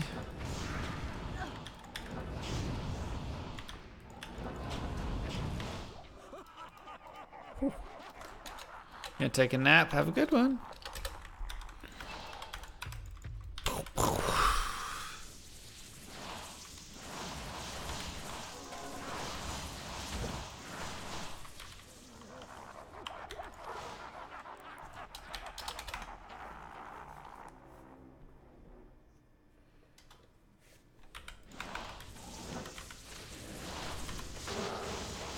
Get him! No dolls!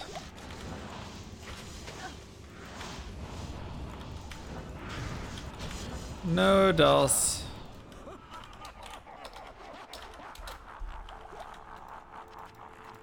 can't carry anymore. Just found a pally combat skiller. Nice! Fresh meat. Yo, Lightning with the T1 sub. Thank you so much. Addicted to this guy's attitude makes me a positive person, so people around me positive too. Positivity is infectious. It most definitely is. If you hang around with negative people, you'll find yourself being more negative. If you hang around with positive people, you'll find yourself being more positive. Choose wisely the people you hang around with. Do choose wisely.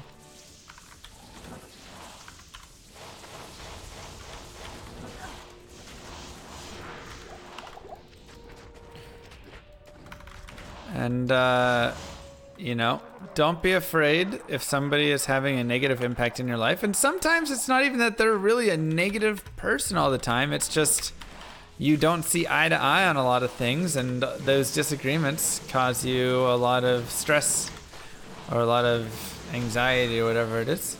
Don't feel bad to have to just, you know, remove that person from your life. Sometimes it's a little sad. A lot of people feel really bad about that stuff. But, you know, it's okay. Appreciate the good times that you had and the values that you brought to each other. But, end of the day, sometimes people just move in different directions.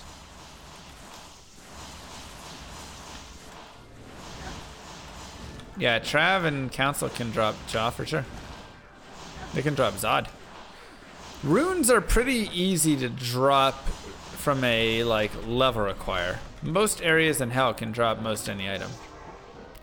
What are these Endarial drops? Council only can drop Cham. Oh, excuse me. Are they not level 81? Is it 80? Is Trav 80? They might be. It might be a level 80 area.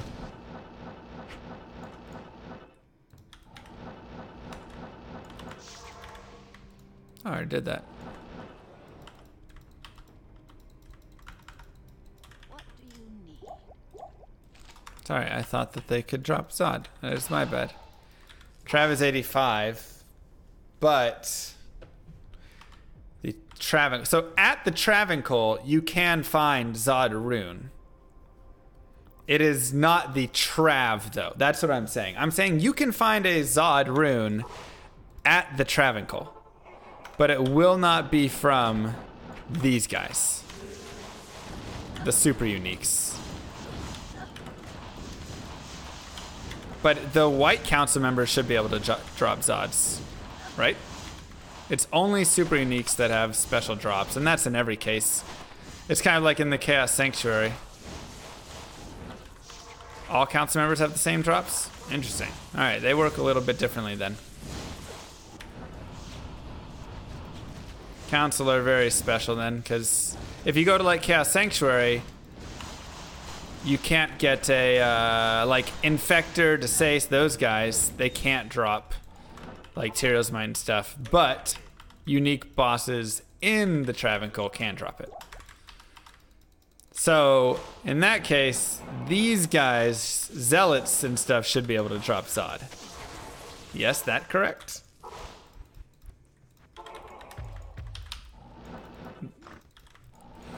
Because those guys should not be a part of the Travancore's special monster, whatever stuff. Yeah, special monsters get a little weird in that they have special, specific drop tables that are different from normal.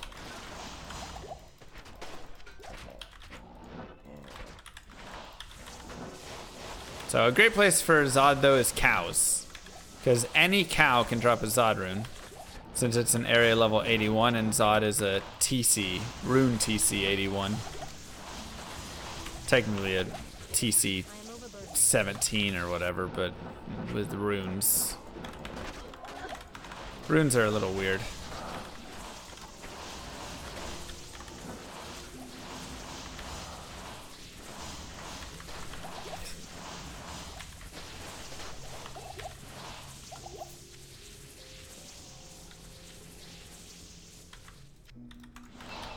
Yeah, it's first you have treasure class before you have even Q level of item to be determined. So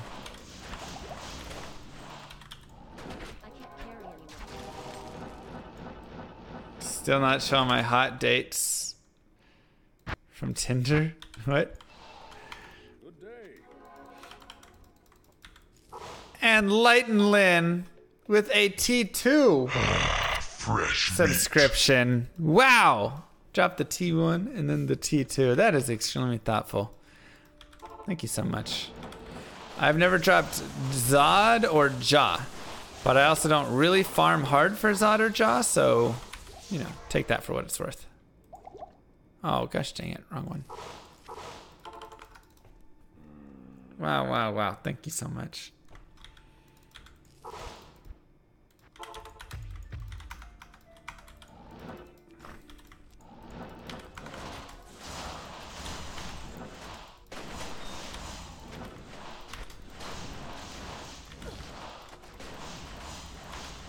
So it's not just boss packs. Yeah, if I killed more just general mob pack, like I say, runes are very kind of weird in a way, but basically the best way to find runes is really just quantity, which is why cows are great, because there's a ton of quantity there. Unless you're doing something like Travancore, which they have decent rune drops. But just going and killing everything is a great way to get runes. Whereas uniques, you generally want to focus more on the boss groups.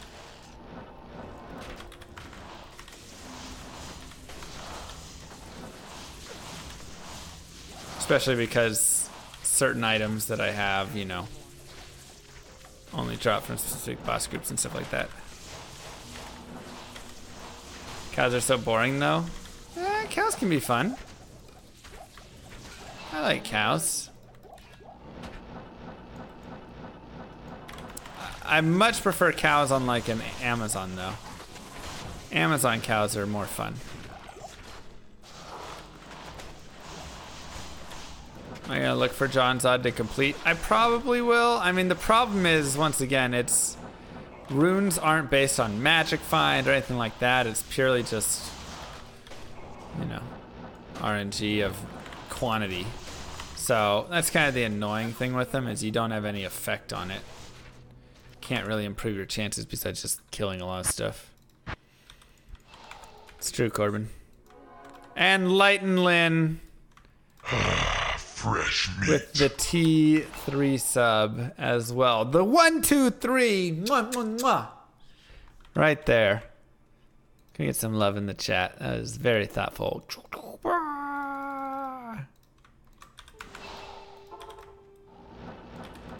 Like, we see John cow level. Yeah, any rune, honestly, in cow level is not uncommon to see. That's where a lot of people, when we had our little like rune hunting day, a lot of people did cows. Will I go for 99? What does Jow think about that? I mean, I think I will.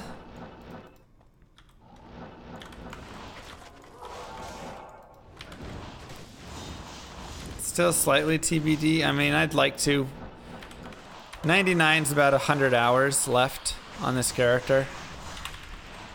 I'm kind of taking a little bit of the slow way. Oh. I'm doing it the slow way a little bit. Going this way. I would just need to do chaos.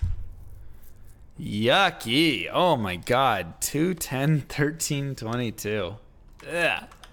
Okay, what can I do with this 1, 2, 3 sub now? You can go bam, bam, bam. Get some Mr. Llama bronze, silver, gold in the chat. Make everybody feel a little jealous. They don't got no silver, gold.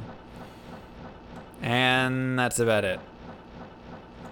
You get a lot of love from me as well. As a thank you so much. Look at all the bronzies in the chat. Gold them. Gold on them haters. Get it, Lighten.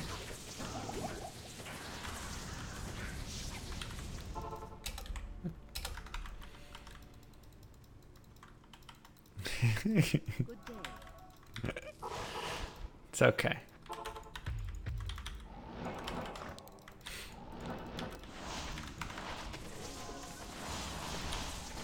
I thought they were going to introduce more emote slots for like T3 and stuff.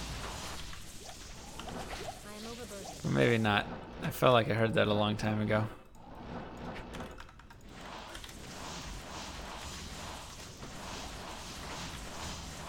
Light plated boots.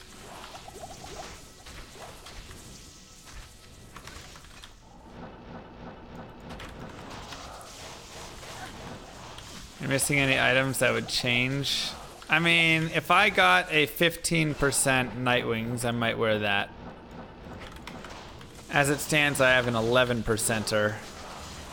Just not quite good enough to warrant it, personally.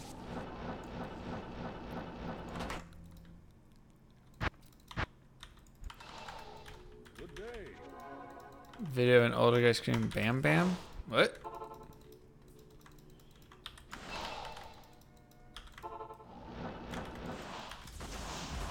I should add corpse fire to my runs. Gross. Ah, almost unique.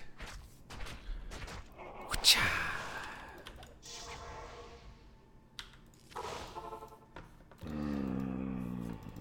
Found that the same day I found Tyraels. Yes, I did. That was a great day. Night Wings, and then like 30 minutes later I find Tyraels Might. Rarest item left, Mang Song Lesson.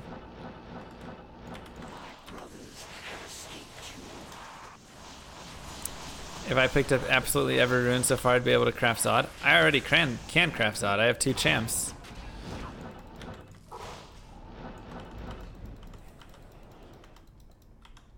I have 2 champs, so I can already do it.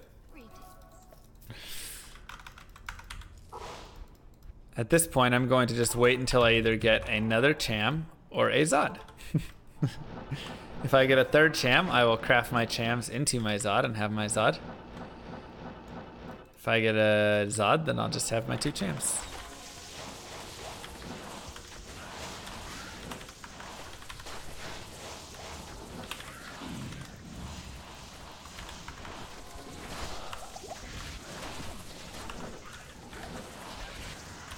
Dang, so many set Amies today.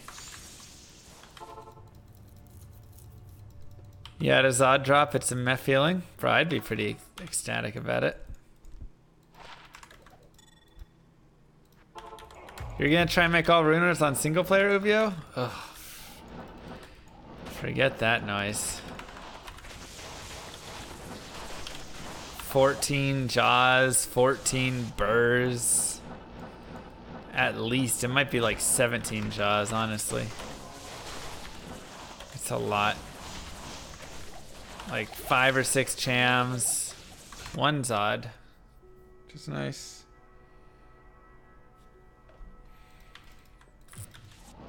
You already have 7 jaws? Dang. But you only have 1 burr, right?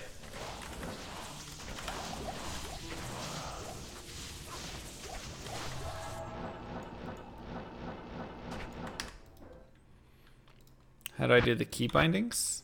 I set it all up on my, like, these skills. ZX, CV, B, D, F, G.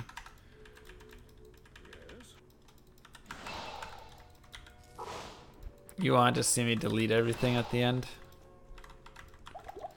Burrs are easily farmed in LK. I mean, it's like 15 hours each, right?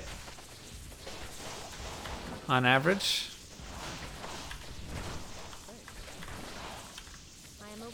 So, yeah, I mean, it's not awful, but man, that's boring. I already have many backups of this character.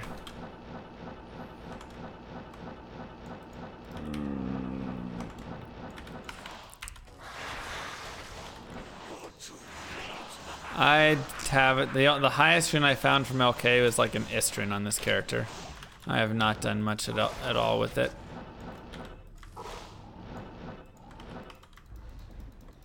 How do we see if we have ticked?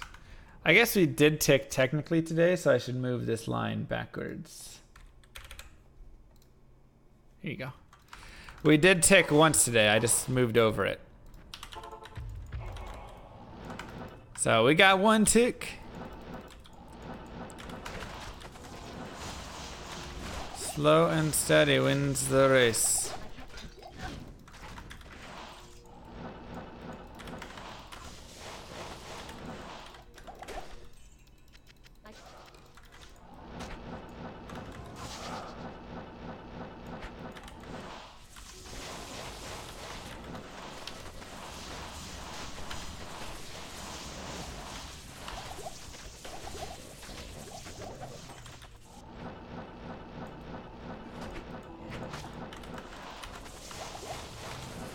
So we just need to go one at a time. What is the least known trick in your opinion? I don't think a lot of people knew about racks before I talked about racks.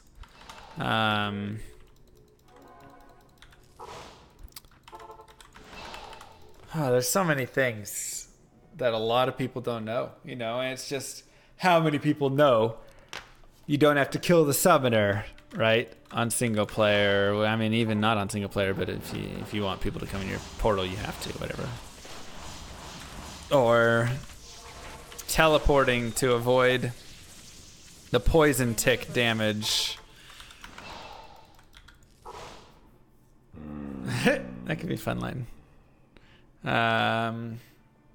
Or the you know, opening up your screen. Pew, pew. Or dropping a buckler. So you don't get, or you know, so you get hit instead of blocking early on, right? There's a ton of things that people shift potions 1 to 4 to give potions to your mercenary. Thawing potions and antidote and stamina potions stack for 30 seconds a pop and give you plus 10% to your max cold res or whatever, you know, like all sorts of things. Oh my gosh.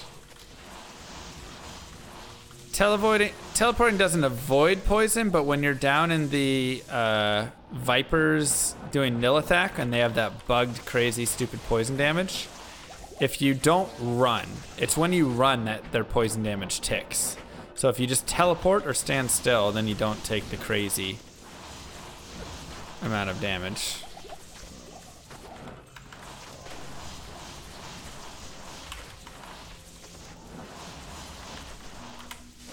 So whenever you get hit by them, you don't move. Or you just teleport. But do not run.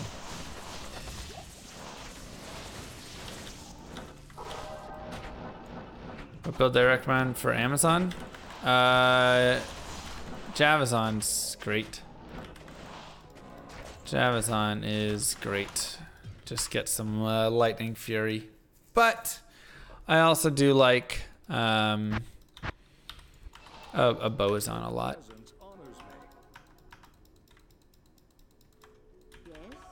The real trick is cloud does not spread onto you, it ends right before you. It's an interesting way to say it.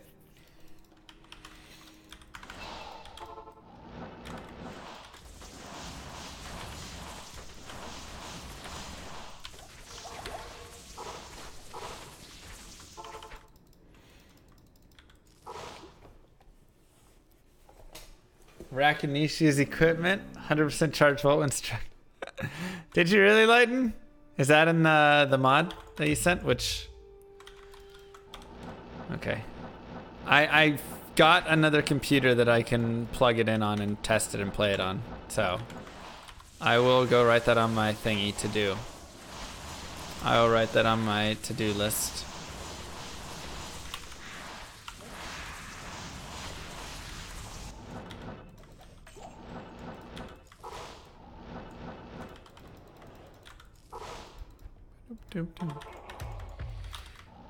I think it's best class for MF. Obviously, a paladin is great if you get a hammered in. An assassin can be decent. A barbarian is fantastic with find item. Oh my god, that's so good. A lot of really good MF characters, honestly. Necromancers can actually be decent. Another Dimensional Blade unique from the River of Flame. Oh, you're looking for Shard. Gotcha.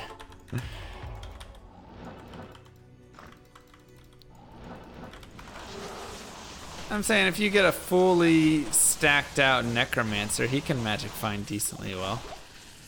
Like any character can honestly magic find decently well. If they're really stacked. Yeah, I got one more conch today, but it just looks like the rack is, there were monsters near it, so it looks like it's nothing that I can truly set. I'll have to re-roll it if I want to do rack farming on it. Dude, so many legendary mallets today. You'd think one would roll unique. I'm almost at like 7 legendary mallets a day now.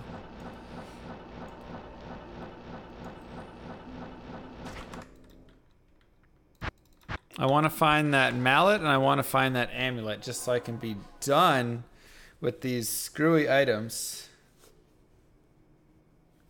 Oh, we got maybe a hockey offer.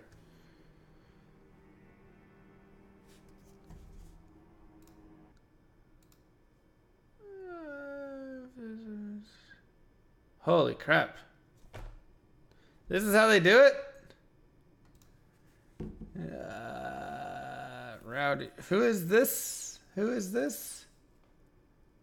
This is season. Oh my god. I just got like 7 people that messaged me. I guess I go with the one that messaged me first. Wow, that's really weird how they do that.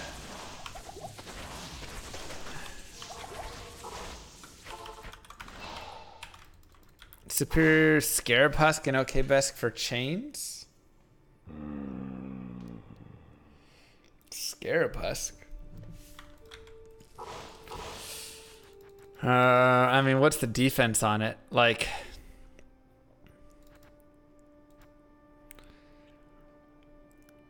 I used a Dusk Shroud for mine. You used it in a Bone Weave.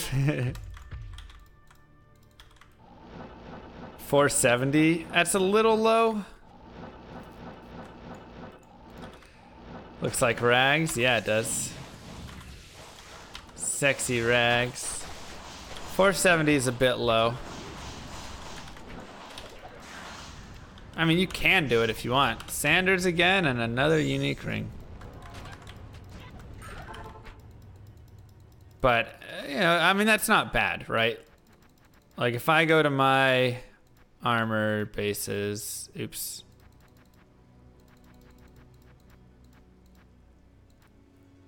What do I have? 447, 479, 437, 474, 550, but obviously Kraken Shell, 497. You know, and these are all non-superior.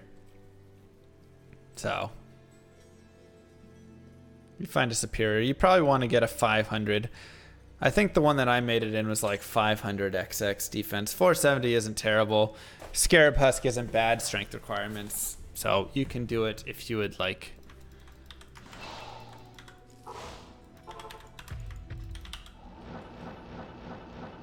Dude, I seriously had 3 people message me within 10 minutes of each other asking me to join their hockey team.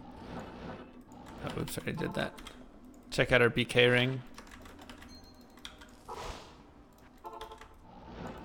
To make a superior Rinward armor? What? No, totally do that. If it's ethereal, no. But I don't think he's making an ethereal one.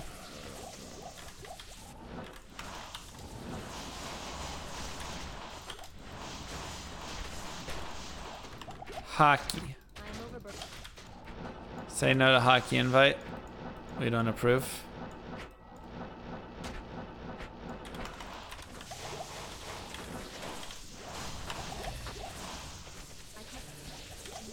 I mean, I could message them back and ask what position. Is it ice hockey? Yeah. I feel like I should just say yes to whoever messaged me first. Another unique ring? Come on, I want amulets. Oh my god. It's our 5th unique ring today. And our 0th unique amulet today. Killing me. I played center before. But I'd be down to play anything, honestly. Oh yeah, that's right. I had 1 crescent moon. I did have 1 crescent moon. Fresh meat. 6 items, 6 items remain. Hype. Mwah, thank you so much, Vexatious. Sick man, bruh. Thanks, bruh. Still, ring and Amy, brutal. But the other day I had 5 unique amulets and 1 unique ring, so I guess we're just getting the reverse of it today. Law of averages, right? Things have to balance. That's how it always goes.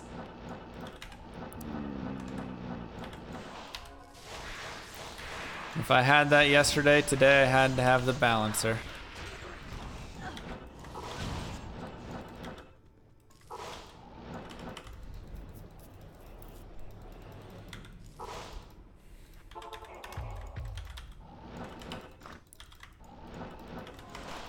Trade my 5 Ceres for your crescent moon. Please? do want? We'll accept that trade any day.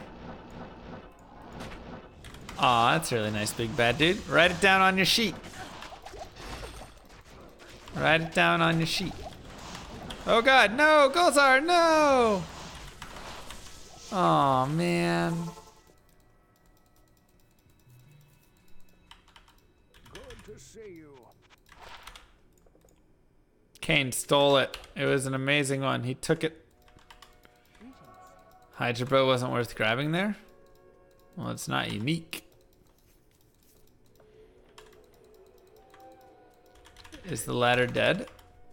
It's definitely dying down a little bit now. But it had a pretty decent run. It's very laggy, yes. Where's the Hydra Bow? Oh, long battle bow. Oh man, so close. I am overburdened. Desync is so bad this ladder. Also, they didn't control the bots this ladder either. Check it for 35% cold. Ugh. 26.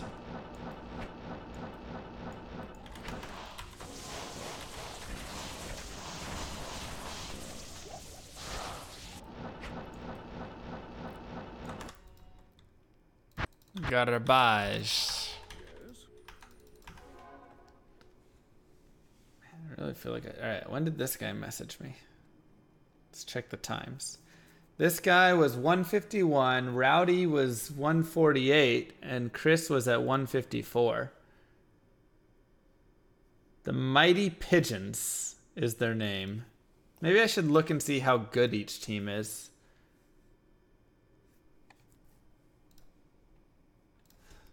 Let's go to the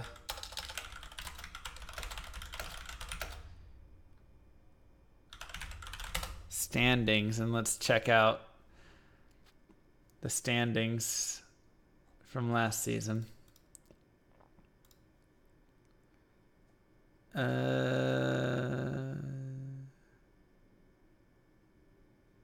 do I see that?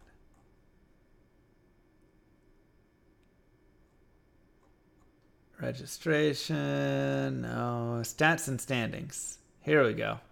Let's check them out.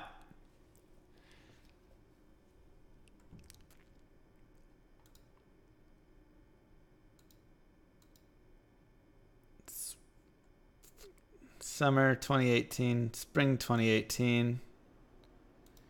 for...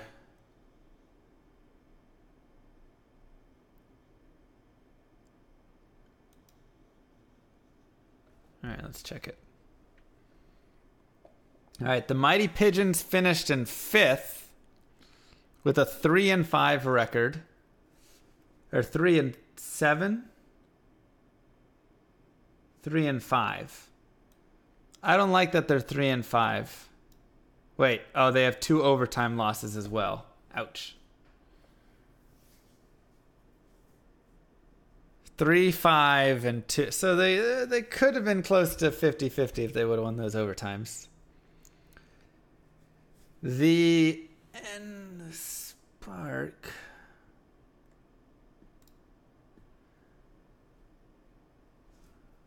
See where they finished. They finished 2-7-1. Ouch. So they were even worse off. And the third guy didn't give me a team name. Okay, when did you I think I'll do it because of non-teleport. I guess so. So and farm for runes for Enigma, I just make Druid and then farm them without. Honestly, either way, honestly. Like, it just depends how much fun you're gonna think you'll have, or you think you're gonna have, basically. But you can still run around the Druid and like the cows and stuff and try and go get the runes, you know. All right. Well, the only problem is there's one team that is 0-10. And I don't want to know. There's 2 teams that are 0-10. Man, they really struggled. I'm going to ask this guy for more info about the team. That seems bad. Maybe I should just join the Mighty Pigeons. What do you guys think? You think Pigeons? Google his name. I don't have his name. I just have his phone number. Rename them to the Mighty Llamas? That'd be... I mean, I could maybe recommend it. See what they say.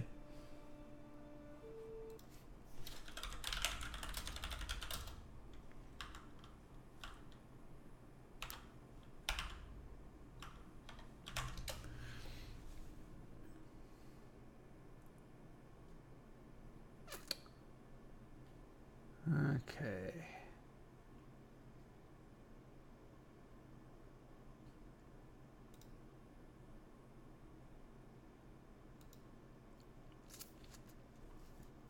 Ooh, hold up. We might have something. Hold up. No.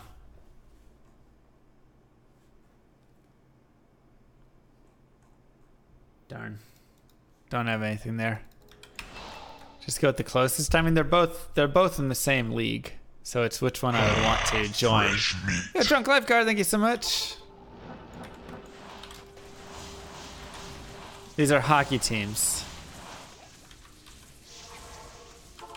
These are hockey teams.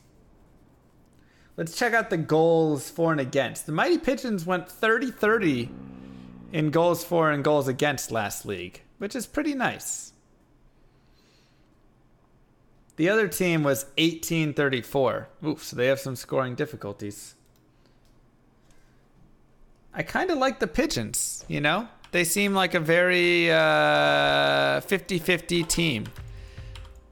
They lost a couple overtime games, otherwise they'd be 5-5.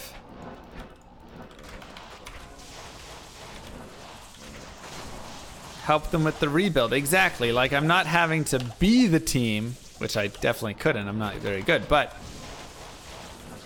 that feels appropriate. All right, let's do the Pigeons. Pigeons guy also messaged me first, so it only seems fair. And maybe we can convince them to change their name to the Mighty Llamas. Maybe, just maybe.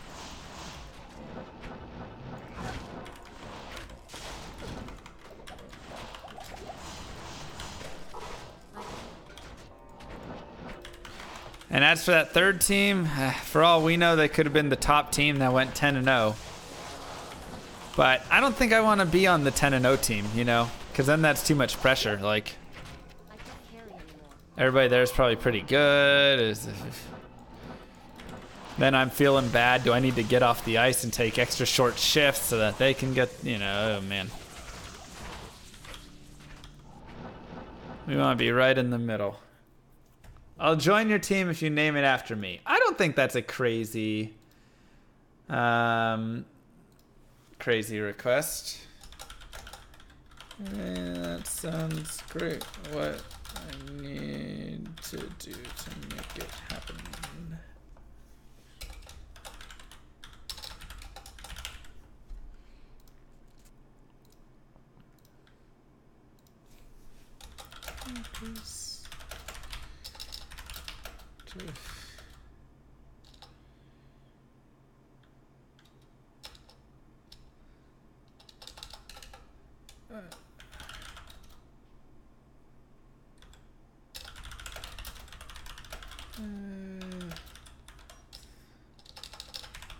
Other team, thank you for the offer though.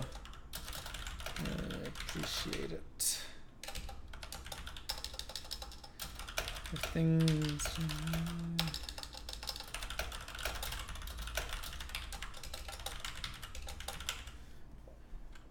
Okay, and last guy. It's always so hard sending breakup text.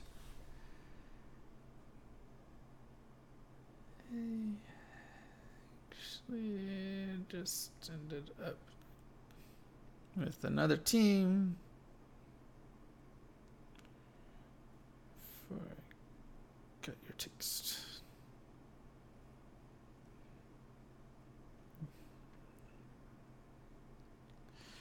Though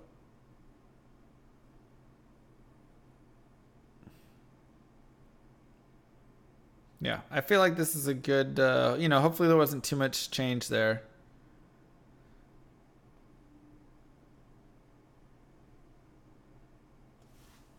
Hopefully it wasn't too much change on the team. We didn't lose like 4 of the star players. Now we're going to come in and it's like a 0-10 team. It's going to be... Hopefully none of that stuff. Plans for the next AGQ. I'm going to apply. We'll see what happens. If you join the 10-0 team, it will probably go 5-5, which is what you're looking for.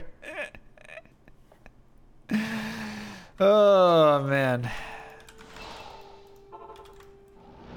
How did all these strangers text me? Well, yeah, I put myself out there as a free agent. I said, I am free agent looking for a hockey team. If have spot, do tell.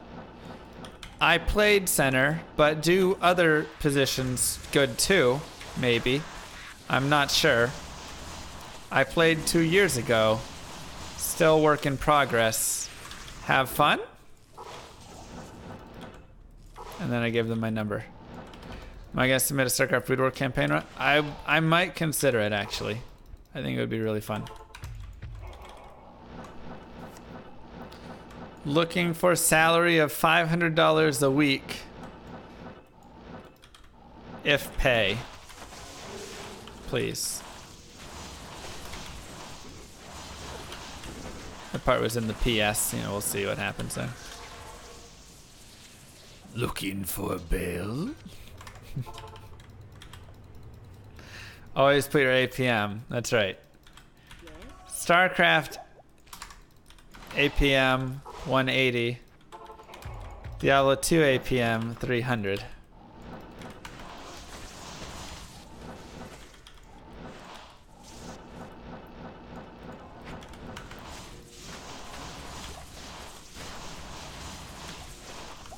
But I didn't come from Minnesota. I came from Oklahoma, where the hockey is much lesser, so. Remember, right now, I'm known as the guy that, oh, you're the guy that fell over all the time. That was what they know me in Dallas so far as.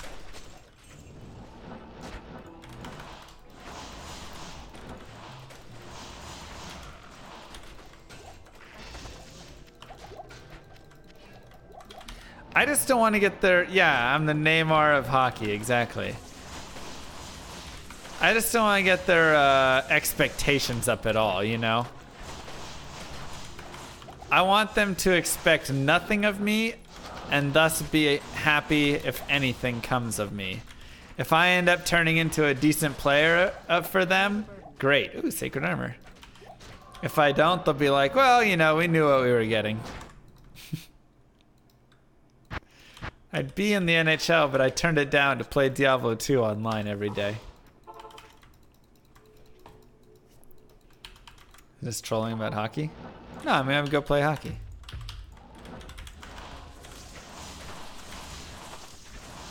Thundermaw. Will also accept serifs as payment.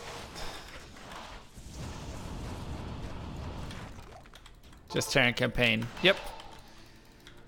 I will do... I want to submit Terran campaign with a skip on level 3.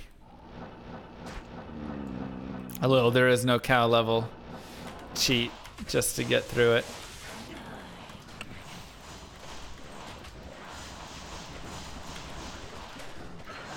Yeah, no, I'm gonna be doing hockey this summer. So we will see how it goes.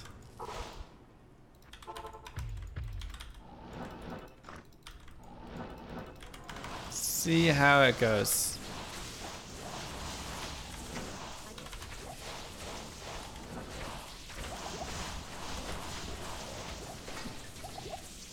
I am overburdened. Whew. There is no llama level, but oh my god, if Diablo 4 had a llama level, woo, you could not make this llama a happier llama than adding a llama level to Diablo 4.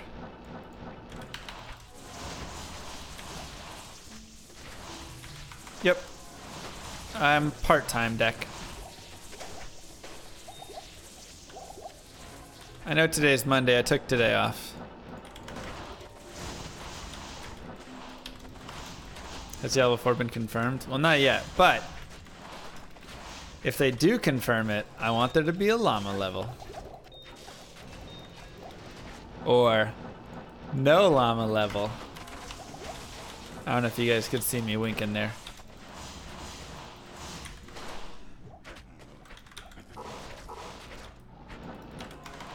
Part-time helps. Yep. Helps pay the bills. Good day. Hey, thanks, Super Game. Are we trying to find Windforce or else? We're trying to find any of the 6 items down at the bottom of the screen.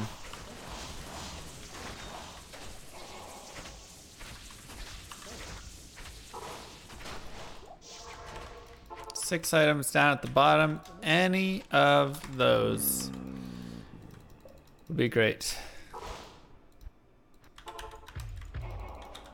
Llama's Night plus $10 skills, 10% to save. Quit? What? Get out of here. Hey, Jeremy.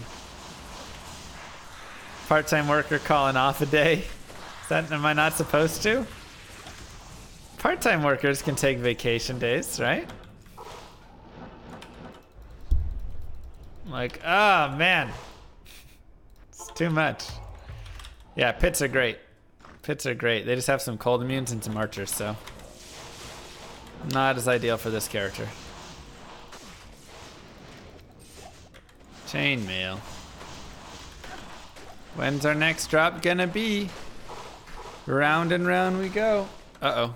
Is that my door?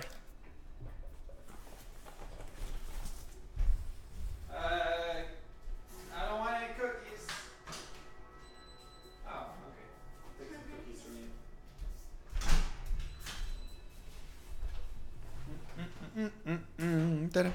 you. You're not allowed to do another job on vacation time? I do whatever I want on vacation time. Everybody say hi to Kylie. Hi, Kylie. So we were just, you know, doing some typical Holy Grail stuff. You smell nice. Hi, Dragon.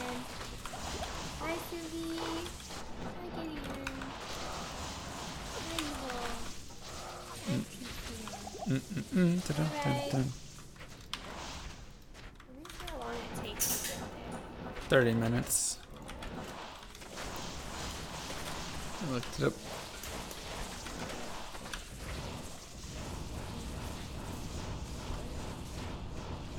Okay. Oof. All right. Well, looks like no fines today. You know, no fines today. But maybe today.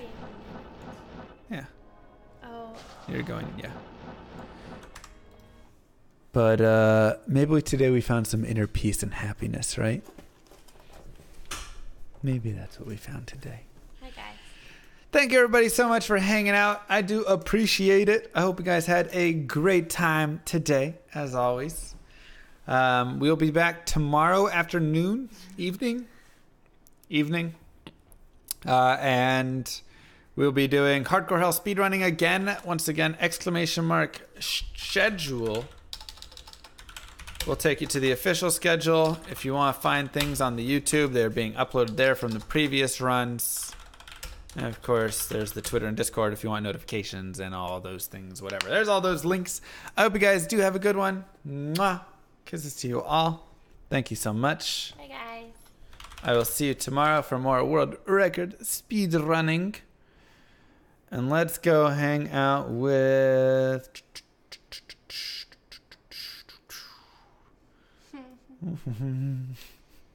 let's go hang out with Teo today. See you guys later.